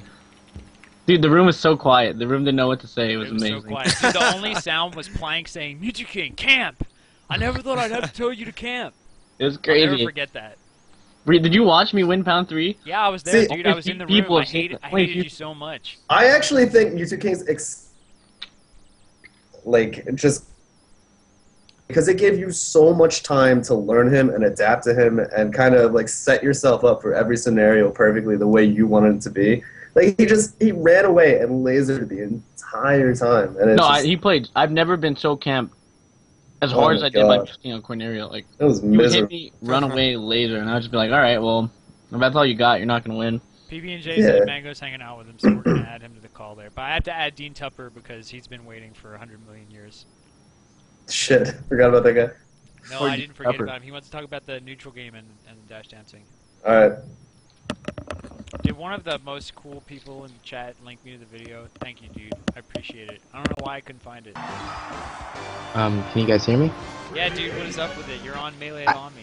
I feel like I shouldn't go after the Mango beating Armada story, but cool, dude. Yeah, cool. you're definitely you're competing with the tough opening act. Sorry, it's just gonna be a forgettable call. Well, the theme was getting better, and something I've been focusing on is dash dancing, and I think a lot of people, they do it the first time and then they skip it and go on to other advanced techniques. But I've been really looking into really tight dash dances to take the stage control and just general neutral game stuff. And basically the problem I'm having is I just getting dash dance grabbed a lot. And I know I should be overshooting, but that's generally what I wanted to talk about. Yeah, why don't you want to toss this to Cactuar or Mango? Who wants to? Anybody. Does anybody want to take this? I suck at dash dancing, so I have nothing to say. Yeah, dash dance is terrible. My dash dance is Question: how do you dash dance better, or is this how do you avoid getting dash dance grabbed? Because those are two very different concepts. It's more just general neutral game. I just wanted to make the point that I really think dash dancing is awesome. Yeah, so I guess how do you even think about the neutral game? That's going to Mango or Cactus or about like just dash dancing in general. Yeah. Dude, I think more people should dash dance. I think honestly it's probably the most unique thing about Melee. The fact that you can just dash dance so fast and like you can just like it's just amazing. Like I don't think anyone dash dances anymore. Like if you look at anyone, like you watch people play, like you never see people do like real like perfect dash dance. It's like, oh, that was an amazing dash dance. I think it's very underused and like you see, yeah, it's not a big part of many people's game. And I don't know why, it's amazing. In my views on dash dancing is that, I mean, you see a lot of players who will move left and right really quickly, but the foundation of good dash dancing comes when you stop moving left and right and you start moving towards and away from your opponent. Yeah, right. Moving towards and away from your opponent, there is an intent behind your moving towards an opponent. You're kind of making the opponent feel as if you are preparing to attack them, which is to provoke a certain type of reaction. When you're moving away from an opponent, again, it's either retreating, space between the two of you. There's a different intent there. Dash dancing, when you are really good at it, you get up in somebody's face, and every time you towards them, your dash just it feels like you're attacking them. It feels like if they don't act a certain way, then they are going to get hit by the next action that you throw out, or you'll just like completely overwhelm them and they'll freak out and they'll just extend out of a really bad defensive position and create an opening for you to get in there and just destroy them. So it's just, there's, like Mango said, it's just the best thing. I think so. in your game, it feels incredible. And so Yeah, you just how do you go from a place where your dash dances are horrible and thoughtless and basically just going left and right because like it looks pretty cool or you think you should, to a place where you're doing it for a reason? Well, if you're of course, there's like 3 different types. There's like you can use like it's like you can have offensive dash dancing, like Cactar was saying. Like I promise you, go dash dance in someone's shield, in front of someone's shield for 3 seconds, and I guarantee you they will do something stupid. It's just like because they just don't. It's like, why is this guy not attacking me? He's just kind of, you know. And then there's defensive dash dance, like the Mute Kings, the like Armadas, like they'll back up, you know. So it's like you just have to decide which one you want to work on. I thought you said there's 3. And then the other one, oh yeah, and then there's the other one. It's kind of like both, you know. Like Mute King's really good at that. He's always doing kind of both. Like he'll run at you to like bait you, but then he'll run back to like get you to attack him. Like, you know, there's like like you can do both at the same time, or you can just work on like just doing one and getting really good at one. All right, so Dean, do you have any follow-up questions? I have a follow-up question. No, I just wanted to, talk general stuff, but you go ahead and do yours. So, all right, how about me? Like, I'll dash dance in front of somebody's shield, but I'll do it in range of them kicking me, and then I'll get kicked. Then that's a 1 out of 10 dash dance. That's a very bad dash dance. If you're dash dancing right, to me, a good dash dance in their face is like you give them the kind of like the idea that they think they can attack you. But if you're good at dash dancing, you'll always be just out of space, and it's like boom, punish, like real quick, you know. So I want So to if be you're close dash dancing, enough that they think they could hit me. But you want to give them the image to think. You want to give them the idea that they could hit you. But then all of a sudden, last second, you're like, nope, and you do some Matrix stuff, and you just back up a little frame, and then it's a free punish like every time. on top of this, with aggressive dash dancing, you want to be able to establish what your threat is. Like if you're really close to the opponent and you're dash dancing in their face, but they don't know what you can do, then it's kind of hard to anticipate what the reaction is going to be. But if you're constantly dash dancing into them and they know that your like fastest, like your fallback move to do in that situation is to dash dance and then go into them, and your fastest action is like with Falcon, say just the short hop nair, rising immediate fast off the ground, they're going to be scared of your short hop nair, and they're going to try and have a defensive reaction to that. But at the same time, instead of doing that short hop nair, you do like a short dash going back, and you just kind of like stall out there, and they reach out like that, and you short hop the same way. They react to that short hop as if you're going to nair, but instead you're just waiting to like back air them in the face, establishing what your potential position is, and then countering what their next action in response to that is going to be. Mango does that a lot. He spaces things out and just kind of like slowly moves into where he can hit you after you react and completely whiff on him. Yeah, I bait people all day, and I didn't even work on that. Like I just got good at that. And then I watch my videos. I'm like, oh my god, I spaced that so perfect. Like, that was amazing. But I didn't even know I was doing that. It's just like natural. All right, I think that's a Puff thing. I think Puff players learn that just innately. No, you're right. Everybody that's else has to work thing. on that. That was my hypothesis too. Yeah, for sure. All right, Dean, how do you feel about that? Feel like that was a pretty good answer? Definitely. I'm glad Mango agrees with me. I've always been saying dash dance is so fucking awesome. It is. I think it's up there in like top 3 best things you can have in your game. If you have a good dash dance, you can make things footies. In every other game, they have these like slow footies, which is like in Street Fighter. They do have characters that have like committed dashes and like rolls back and all that kind of nonsense, but actions that kind of restrict your options way too much. In Melee, we have dash. Dash is incredibly fast. You can cover so much space with most characters with dash, and it's just it's you have to think on time frame than you do in other games. It's intense. I love Melee. Yeah. I love Melee So too, good. dude. So good. All right, Dean, thanks for coming on. You have anything you want to say to your, like, you want to shout out your mom or, any of your best friends or anything like that? Nah. All right, Thanks, guys. good to talk to you. See you, Dean. Take it easy, man. Hey, I have a question. When I nair, sometimes Fox is too short and I nair over his head. What am I doing? That's just kind of a Captain Falcon thing, dude. I hate it. I hate it so much. I think that's the hard part about Falcon. All your aerials have to be 100% precise, or you're just gonna miss. Yeah. That's like the life of Falcon. That's why I think when Falcons play good, it's amazing. It's like, oh, dude, it's so precise. It's so How cool. do I nair? Especially with like up air. 'Cause up air, like frame perfect. I think you can pick up Fox off the ground. You right? can. Yeah, it's ridiculous. You run up to him and just do a perfect up air your feet. Well, you just uppercut his little chin. Take from Fox. Just, yeah. What were you gonna say, Scar? sad about Nair not hitting Fox all the time. You got to do it right. You're not doing it Just right. means your He text hit skill like plus. his ears or something. That helmet. I don't know, man. Then if you're missing, I think if your Nair is going over his head, you're doing your Nair too early. Yeah, you're definitely doing it. Because if you delay a second, your Falcon will drop like a little inch, and then bam, you just kick him in the face. So yeah, you just have bad Nairs. You gotta First work on your hit Nairs. goes. I actually do think that I have bad Nairs. Not even. No, if you're missing, then you're definitely doing it too early, and you gotta work on that. So yeah, go work on your dash dancing and Nair, mister. All right, for sure. You're not gonna get second in beef. No. We're terrible I'm Nairs. getting second, dude. It's not even a question. Alright, my bad. It would be cool if we could practice before the tournament, but I guess not. I mean, we'll Dude, be there. Read that thing on we'll have to dashing. practice there. Can we do the American thing where we just sit in a corner and play? Yeah, absolutely. I don't want to play any of them. And then all the European dudes walk up and they're like, "Hey, can I play you?" And we're like, "Nah, we're playing, dude." I think that's the classic. That's the classic American dude. It's like the SoCal, dude. Or like if SoCal somebody, would- somebody we've been doing calls that for next, years. and then and then like when they plug in, we just both plug out and walk away. Yeah, that's the classic, man. It's the SoCal. Yeah. All right, I think I'm gonna bring Mac GG on. You guys ready? Yeah. Or do we want to get Mewtwo King? Mewtwo's just gonna say something dumb and then log off. That's my theory from What's your guess? PB and J, why don't you message me and tell me what you guys want to talk about? I'm gonna bring Mac GG in here.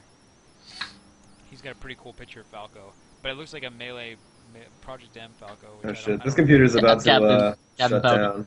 All right, Cactus, we'll be waiting for you. You're gonna go to your laptop? I got on my other one. I'm not gonna have a webcam there. Yeah, no problem. Alright. What else is new? Mac GG, turn the stream off, please, or at least mute it. I can hear myself. What is up? I just wonder why y'all don't think I'm going to come on and say something stupid. What? Might. We trust you. We trust Smashers generally. Oh no, Cool. this guy's got something planning. Yeah, are you cooking something? Now I'm nervous. Now you got me nervous. Oh, I'm just here for promotion. What are you gonna promote? I have been trying to get a weekly stream going on for the gameplay side of Melee and Smashers. Basically, I want people to be able to come on of any skill level and ask people, hey, how do I do this? I need help with this character. Am I doing something wrong in this? Maybe get their videos critiqued. Essentially, so their peers can help them out in places where they can't necessarily just talk to someone. That sounds awesome. Yeah, the only problem is it's been getting like 4 or 5 people there. Well, we gotta promote this thing, man. How do you want to promote it? Well, there's a group on Facebook that I can link, and I That's a need great some. start. I need some people to talk on Skype with me. How about a thread on Smashboards about it and link You that know- in the chat? The thing is, I don't know where to put the thread on Smashboards. Melee discussion. Melee discussion. Yeah, melee Do you want- discussion. Easy. Do you want to recap this idea for me? I kind of missed it. Essentially, people can on Twitch can ask questions or ask the people in the Skype conversation for advice or tips or critiques on their videos, Yeah. and so they can get their peers' opinions in a more natural form, just talking.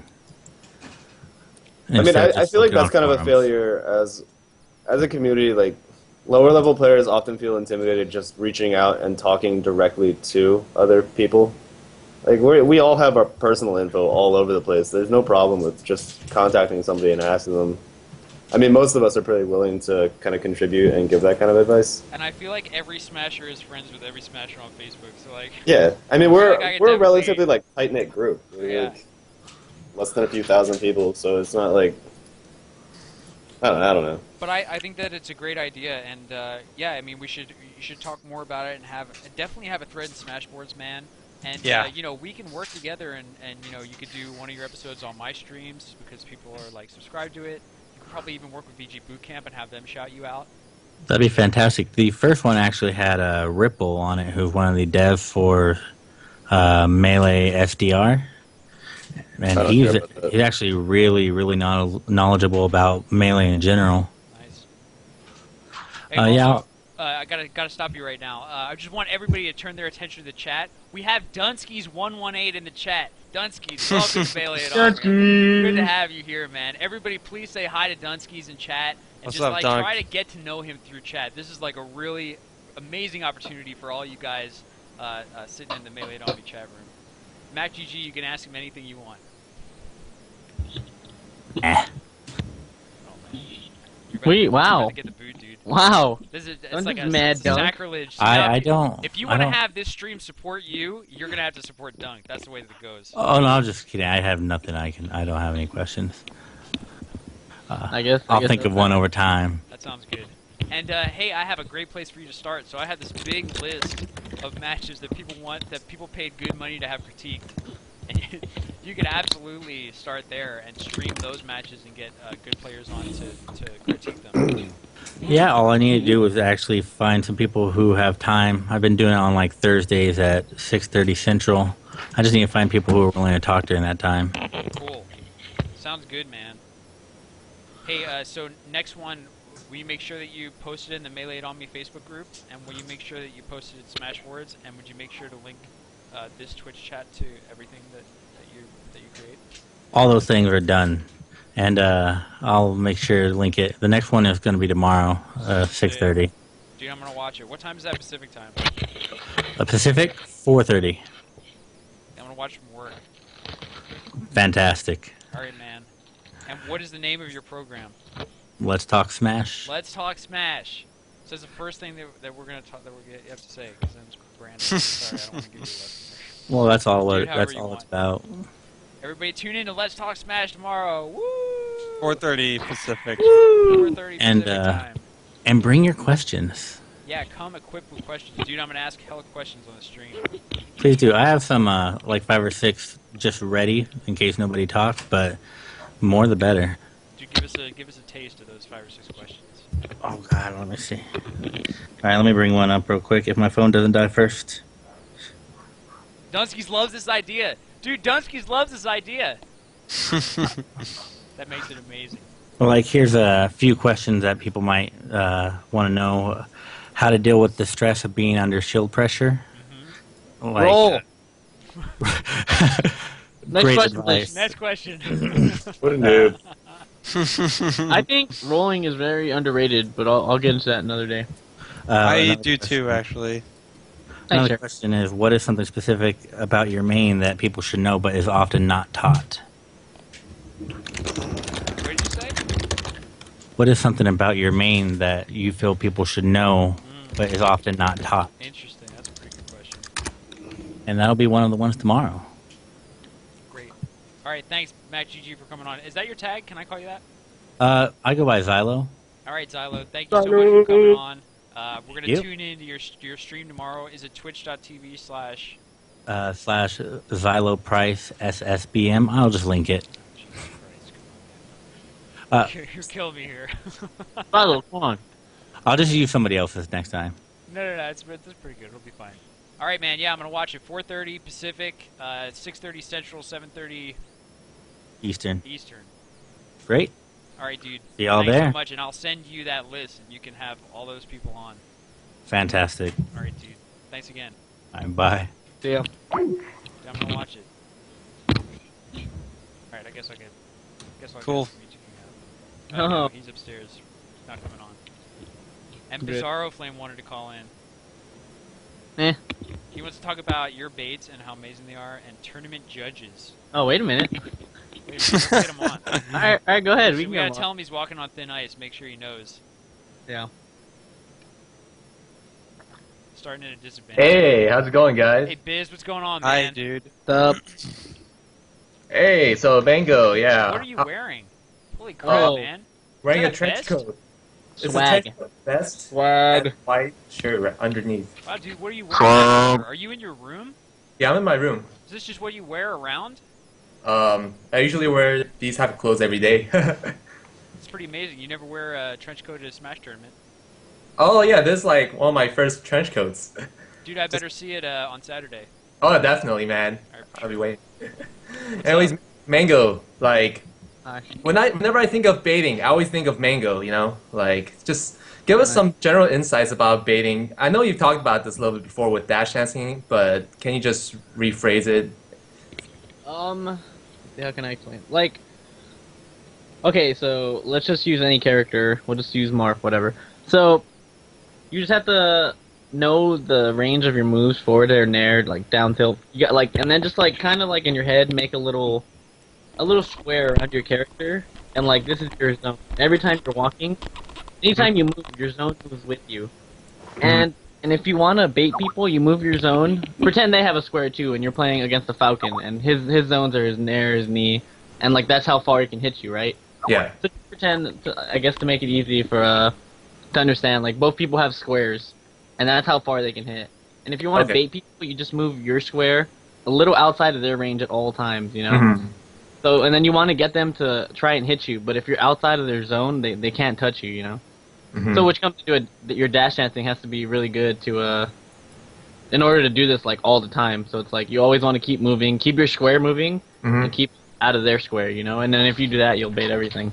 Gotcha. So I guess confidence is the main key, right? Like you can't just be afraid to be in your opponent's range just for a little bit. Like you just have to go. Sometimes you have to go a little bit balls deep, and other times you go way balls deep. You know? Yeah. You can't be scared when you play melee or nothing. You'll never get anything done. Okay. So I don't know if you've seen this video, but a long time ago, like maybe even 3 years ago, Lucian and somebody else made this video about spacing. That kind of explains that concept about boxes that Mango's talking about, like you know, that box where Fox is going to do a short hop neutral air, you know, like that space in front of him that he basically controls when he's dash dancing, and that kind of space that you're trying to weave in and out of. So I'm going to link it. You may have already seen it, but just for everybody else, yeah, that's great. This video that I've linked in the chat. Thanks, Sheridan. Is all right, watch it, everyone. It's really good. Like your Smash knowledge will increase by 10 times, I guarantee you. Smash tutorial number 1, and how long is this series? 1 video long. 1 of 1, ladies and Yeah. gentlemen. Nice series. Oh no, there's 2. There's 2. Oh, there you go. Uh-oh. Sick, man. Okay. And Dunsky's, by the way, Dunsky says that you have to be good at shielding to play like that, I think.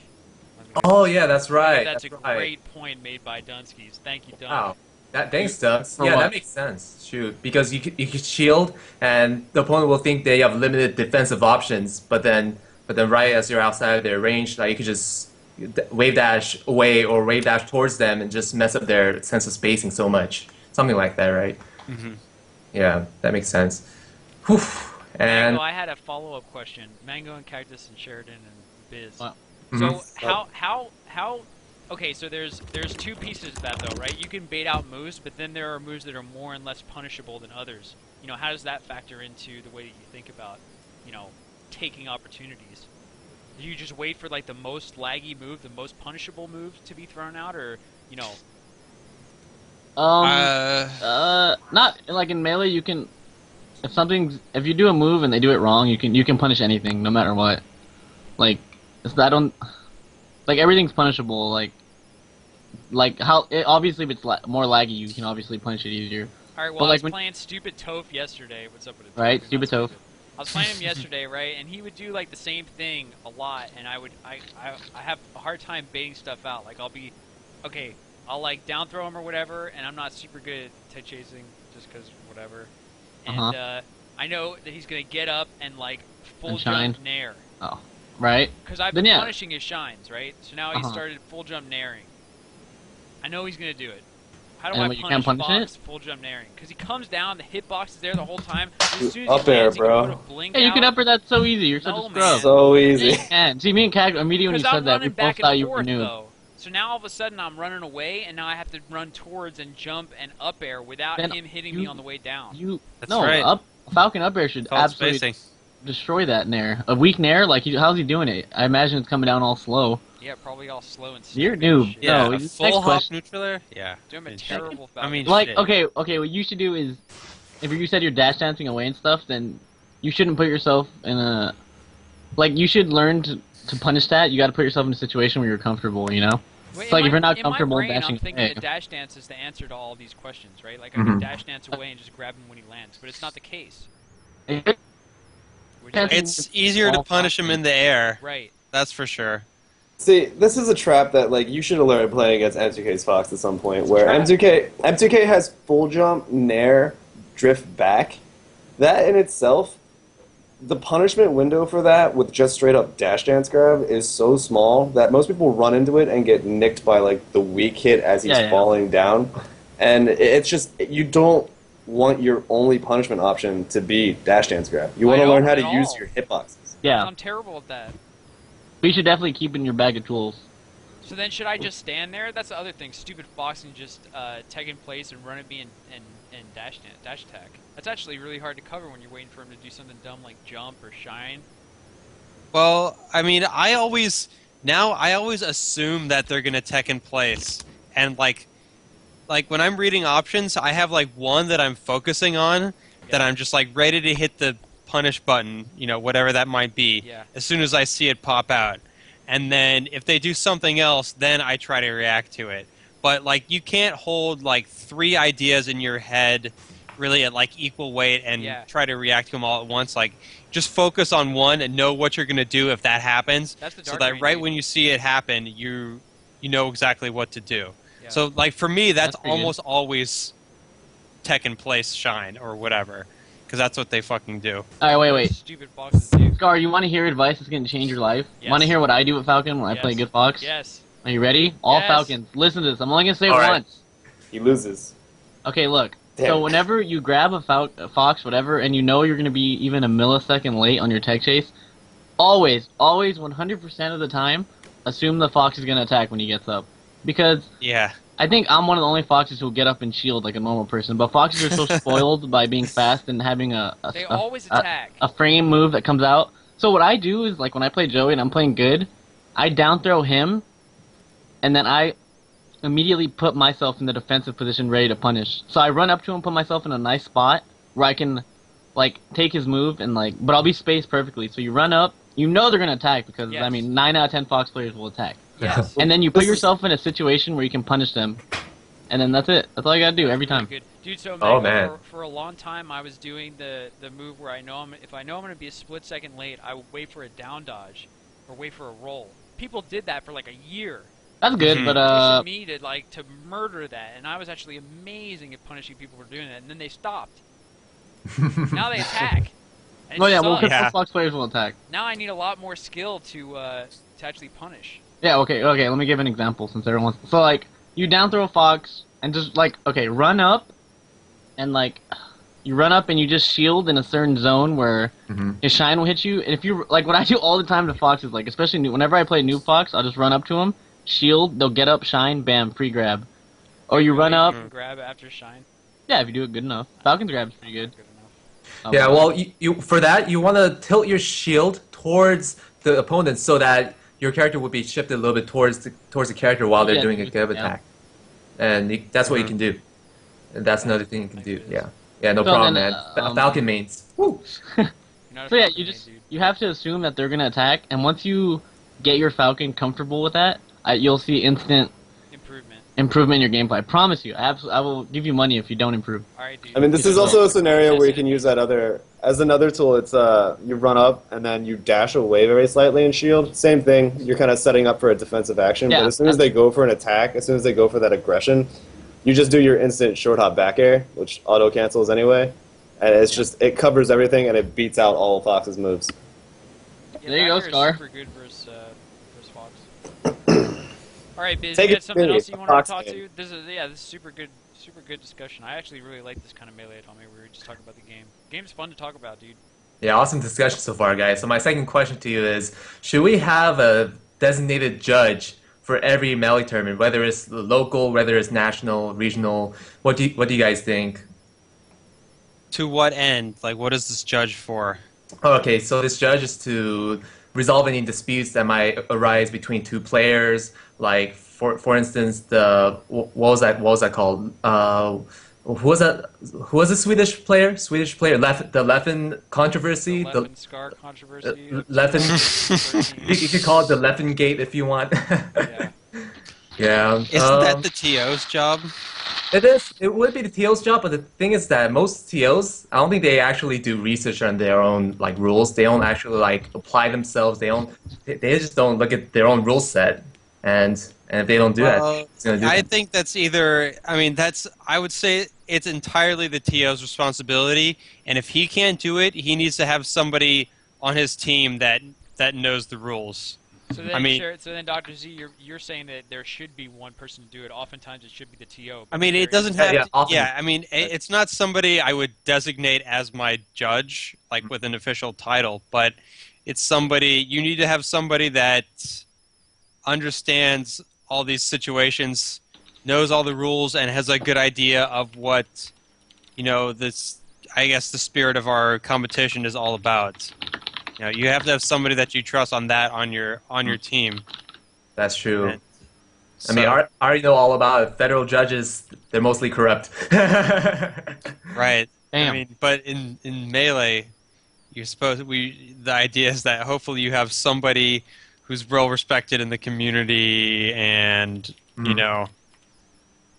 is good at the game also, so they know they can relate to what's going on. Yeah, or maybe if the TO just cannot decide on an issue himself, then he can just have like a backup judge, like have jurisdiction over that issue. I mean, I still think this just ultimately falls with the TO, and it's just his responsibility to deal with it however they want to. Yeah. But Plus, actually, Dunsky's pointed out that this has nothing to do with getting better, and therefore you're out of here. My argument is moot. I get it. Yeah, you're done, Biz. Yeah. Okay, I'm out of here. Hey, by the way, people in law school were saying that I look like Inspector Gadget. Do you think so? Yes. Bye, Biz. Like, Bye. Bye. All right. Yeah. Later, dude. But this reminds me of what we did at Genesis 1. I don't know if you remember this, but we had this dispute over whether somebody was stalling. This was going on during fucking grand finals. Is this Brawl? So this is Brawl. I missed most of Mango's sets with Armada because of dealing with this. No way. Yeah. That is unforgivable, dude. So basically there was somebody who recorded the video of this match where somebody was quote unquote stalling, or that was the allegation. And I assembled 9 people knowledgeable in such matters, and we had a Supreme Court decision where we all watched the video in silence, like no discussion, and then everybody did their secret ballot, and we tallied it up at the end for the final decision. What was it? And we decided that he was not stalling. By a margin of? It was 7-2. Wow, who were those 2 idiots? I don't know. It was all anonymous ballots. You'll never know. Wasting your time so that you couldn't watch the set. I'm sure that you voted in the winning side. I did, yeah. Obviously. Of course. Of course. Nothing new here. All right, so we have a good question from the Peanut Gallery. One Dunsky's 118 says, "So Mango, what's the best way to improve when everyone around you is mediocre? Because I have this problem in Fresno ATM. I think I can go to Mango or Cactus or anybody. I feel if the people around you aren't that good, it's definitely gonna affect how good you get. Because I feel if you play noobs, don't think too much. Just try to work. If you're playing someone you know you're way better than, just turn your mind off and 1000% focus on tech skill and combos. Because that's probably about the best practice you can get for noobs. Don't think too much. You're only hurting yourself. Because if you start thinking like, oh, this guy's rolling a lot, and then it's gonna carry over. You play someone good, and then it's like, oh, this guy doesn't roll. Like just focus only on combos and tech skill. So that way when you play on mechanical stuff rather than habits. And then when you play the good people, it's like, oh, nice. Like, when I do hit them, like, I have my perfect tech skill and my perfect combos. So, yeah, you just want to work on that, mainly. If you're way better than them. If you're way, way better. That's really good advice. Yeah. Yeah. Stick with it. What's going on with my mic? Everybody's telling me I'm too quiet. It's fine, bro. Dunk, why don't you ask me this? I lived with you for 2 weeks. Yeah, you should have asked that at some point over those 2 weeks. No points for that. Dunk lost to my Samus, my Luigi, my Mario, my Dr. Mario, all my top tiers. Yeah. I think my DK at one point. He lost to everyone. Next question. Next question. Dude, so I think that we actually went over a lot of what was in our agenda. So I want to just really quickly. I don't think we have time to talk about the MBR. Is that all right, Cactus? Dude, I'm fine with that. Yeah. So what I do want to talk about is, God damn it, I hit a weird button. Is the upcoming tournaments and the Evo rule set. So number one, I don't even know the Evo rule set. Can you enlighten me on that, Sheridan? I certainly can. One moment, please. And then, 2013 is looking like a big year, dude. Mango, It's what are your an thoughts on insane Beast? year. What are your thoughts on Beast? Like, how pumped are you about this tournament? I'd be a lot more pumped if a certain wiener Swedish kid would play. But I'm not gonna let that take away from the fun we're gonna have in Sweden, because it's definitely gonna be amazing. Yeah. And I'm pretty sure I got some Mango fans in Europe that will be happy to see me anyway, so it'll be all right. Yeah, dude. So, what are the Mango Nation. What are the good Yep. sites in Sweden? You know, I have actually no idea. I was actually Zero gonna clue. research. I went to that Sweden eventually. Oh, here we go. 3 years ago. Yeah, I went to Sweden in 2010. I just went to Stockholm and Uppsala. We're good? landing in Stockholm, and the tournament is in Gothenburg. Oh, it's Gothenburg or something like That's what that. Yeah. Stockholm is freaking amazing. Put it on the list. I don't know if it's the mango type of place, but it's Take it off the list. it's very, very clean. Just Wow, that's not the mango beautiful. type of place. It's 'cause It's Whatever. It's beautiful. I mean, there's water everywhere. I mean, just the architecture and Sounds layout of nice. the city is really nice. That's amazing. Why wouldn't I like that, Sheridan? What the heck? I don't know, man. I What don't the know heck, what man? I don't know what you like to do when you go traveling. Like, I don't know if you like to go to fucking like museums and shit. Dude, I love museums actually. All right. We don't know mango facts. So the Alfred Nobel Museum is in Stockholm. Who Alfred Nobel, of course, he established the Nobel Prizes. Yeah, I'm down. So they have the whole museum about that, which is great. And the only thing is, it's really expensive. Oh, Maybe wait. the most expensive city I've ever been to. So I heard that I think our plan so far are land in the airport, drink for 12 hours, and then drive 5 hours to a tournament. Sounds like fun. Yeah. Yeah. I actually wanted to go on a big road trip just because I want to see like everything on the way, like 5 hours of sightseeing. We booked a flight back on Tuesday, and the tournament ends on Sunday. So I already asked Annie Olis if we'll do a road trip on the way back. So Monday can be a road trip through Sweden. Right, sweet. Nice. What was I gonna ask? Oh, and there's a theme park right near Beast. Dude, we're doing it. Oh, dude, I'm down. That sounds great. For a minute. Oh, Mango, do you want to do a U.S. versus Europe crew battle? Sure. We'll get 10 stocks each. You mean? Oh no, I'll get 12 stocks and I'll play 3 different characters. So each, like my Mario, will be a whole I'll different play character. my Mario. I'm not allowing you to play Mario in Sweden. You're not gonna rep America like that. All right, that's actually. Yeah, I mean, I know you think you are trying to rep America with your Mario, I was but thinking about it, dude, but now I don't think that's a good idea. After like a moment. All right. all right. Anyways, So Beast is going to be amazing. So I have to do some other announcements. So Kings of Cali 2 is coming up. When is that? let me check. I know it's like it's April 13th. yeah, so it's like April right 13th. after Beast. Anybody going to Kings of Cali 2, better get excited about that. We have a gigantic set coming up that decides the fate of one Ken Hoang. Is that how you say his name? I don't know. The guy who invented dash dancing and who ruined commentary for Kings of Cali 1. Right. He has a big set versus yours truly, the most electrifying man in the game, Scar. I know he thinks he is. I was so mad when I heard about that. So ridiculous. To determine whether or not he goes to Evo.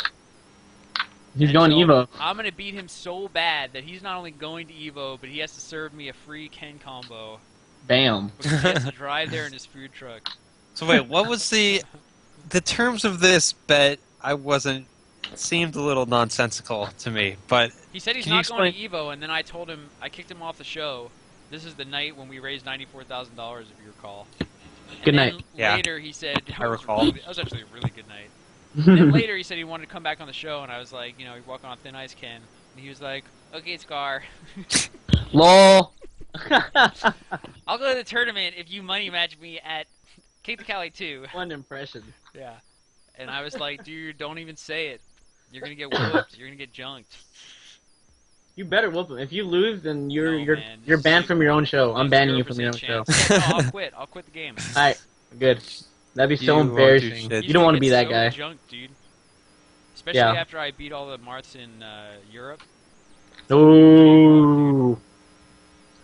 Kings of Cali 2 is going to be awesome. You guys better get excited for that, or else I'll be mad at you.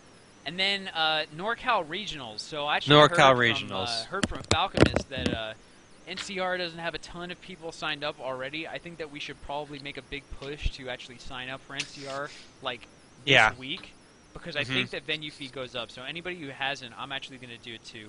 Yeah, Bobak posted that, I think. Let's see if we can... I don't know if there's some way we can actually do signups during the tournament this weekend. That sounds great. Yeah. Dude, NorCal on top of it. Good shit, Sheridan. Yeah, NorCal is always on top of it. Good to have you back. Yeah, man. And then, after that... And after that, it's... the big one. I would also urge everybody that's listening here, post up the info for NCR in your local, Smash community, Facebook group or whatever, because I feel like the word hasn't quite gotten out yet. And one of the things that I need to talk to the NCR guys is I don't think they have a Facebook event up. Yeah, and if they did, then that would go a long ways towards getting everybody organized. So that's one thing, among many things, I need to talk to the guy about. Fantastic. But I think that's going to happen. Great work, Sheridan. Yeah. Amazing work, Sheridan. 2 10 out of 10 comments in a row. Sign up at the tournament on Saturday and get a Facebook group together for that. That's what I don't get paid for, but do anyway. What a nice guy. Yeah, what a guy. What a guy. All right, so yeah, I mean, for me, then there's Northwest Manifest in the Northwest. That was pretty obvious. Impulse is in Canada and Zenith on the East Coast. So this is like a super big first half of 2013. Are you going to all those? I might go to Zenith if I live somewhere in the Midwest at that point. Let's not even talk about it. We won't talk about it. I think I'm going to all these tournaments. Talk about it yet. You'll see me there. I'm definitely going to EVO, NCR, Kings of Cali, Beast. I don't know about Manifest. Manifest would be pretty dope, though. Dude, I lost my career, though, at Manifest. It's a hard time. You want to go scene of the crime, dude? Crime, dude. I don't know if I'm ready for that yet. Well, I'll guide you through it. I would love to go to Canada for Impulse, but I don't know if that's in the cards either. But we'll see, man. I might go to everything. Nice. Sheridan, did you get the rules yet? Yes. Alright. So I got you, Scar, don't worry. Post them in the chat. Thanks, Mango. Yeah. Be on top of that, dude. Nice. Wait, okay. Ken was talking shit on me on the boards, dude. Link to that. Link it. We gotta read it. So I have posted the rules now, and you can look. I'm also going to post the thread where the rule set discussion's been happening, and so me and mostly other people actually have been giving a bunch of feedback to Mr. Wizard, who's been reading the thread. So big ups to him for keeping it. Oh, this is amazing. Oh, yeah. Wow. Round of applause for Mr. Wizard. So as you can see, we've got standard 4-stock 8 minutes, all that stuff that we had before. But now we've also got first stage decided. We've got stage striking. Nice. And we've also got winner. There's bands also. Nice. No way. Yeah. Perfect. So bands and a easy to understand Dave's stupid rule. You may not choose a stage you have already won on unless mutually agreed. Boom. Yeah. Nice. Perfect. Perfect. Perfect. Dude, what? Can I ask a question about this? Go for it. You guys. Go ahead. Falcon versus Fox, dude. I am of the opinion right now that Fox actually kind of wins on FD. I think Battlefield's the most neutral stage, and CF has a slight advantage on Dreamland. Do you guys agree with that? That with everything you just said? Yeah. I think FD is like barely slightly in Fox's favor, Me too. just because the up tilt combos and the regrab combos are like out of this world. Yeah, but you shouldn't be getting hit, so it's like not.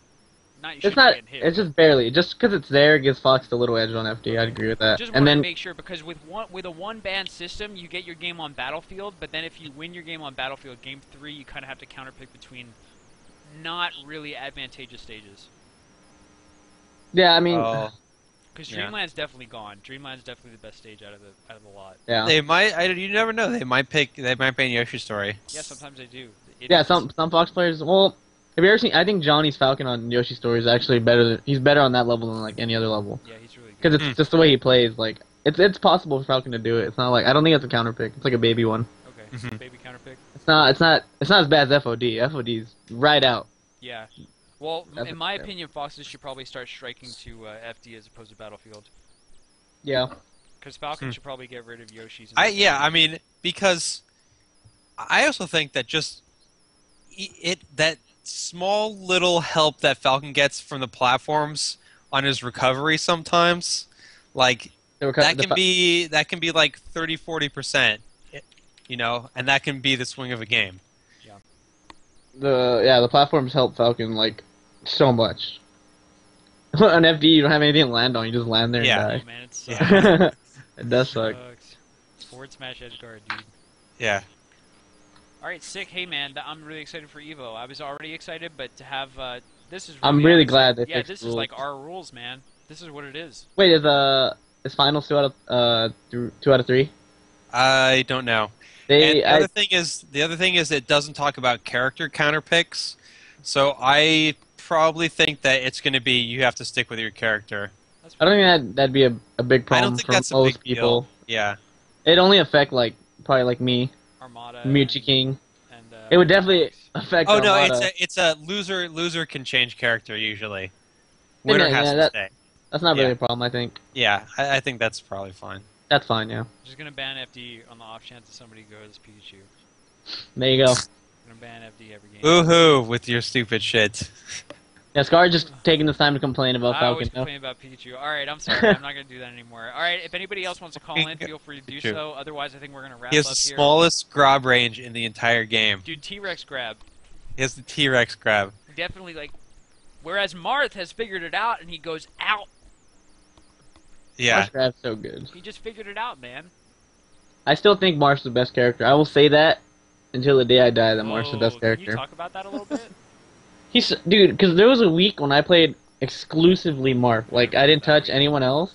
And no one, like, I just feel when you play Marth good, you should never get touched. Because you play him and, like, you just make a wall. And then he's got the best grab in the game. Like, if he hits a spacey, they're dead. Like, in the real world, like, most of the time, if you get a solid hit on a spacey, like, they're gonna die. Or you're gonna rack up a lot of damage and get the edge guard, you know? A lot of damage. And, like, the only thing I think he struggles against is, like no one. We're like in 20. Like you saw, like the way Kevin played Marth against the Armada. Yeah. Like there was points. I know everyone's like, "Dang, Armada can't do anything." And like if you just played that way all the time, like what are you gonna do to Marth? Like nothing. You can't do anything to that guy. That guy, dude. I'll always say he's the best character in the game. That's amazing. I think that Jigglypuff's one of the best characters. I would Jigglypuff main him, sucks. but he's not my style. No, who you know? No, I I'm kidding. Jigglypuff. I'm not going into this right now. I'm kidding, dude. Jigglypuff blows. He's like I don't think she Sheridan blows, knows. but No, she's definitely somewhere not. between 5th and 7th best character. Yeah, she's nowhere near. I hate when Mewtwo King and Armada were crying and saying like Jigglypuff's best. I wanted to slap both of them so hard. No Like, way, she's bro. so bad. Jigglypuff is OP.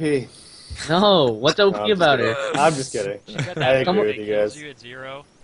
It's so hard to get against good people. Hungrybox, when I'm playing good, rests me like twice in like 5 games. Like it's just that once in a while he'll get it. I agree. But yeah, Jigs blows. But she's like she has amazing things. But I think overall as a character, meh. Meh. I agree. What should we Still. name this episode in retrospect? We should name it. Kind of talked about Melee the whole time. Yeah, don't stop me now.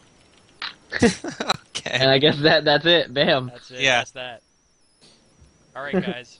Well, hey, man, I got no call-in requests. You want to go around the horn and talk about how much fun did you have tonight, Sheridan? It was good. It was good. I think it was great. To tell you the truth. I thought it was. I enjoyed it most of the time. That's right.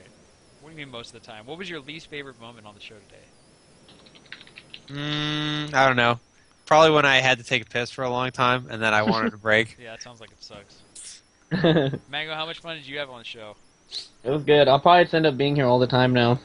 Yeah, I would really like that. And you know what else I would really like? Why don't we like pick out some really funny or awesome games and co-cast them?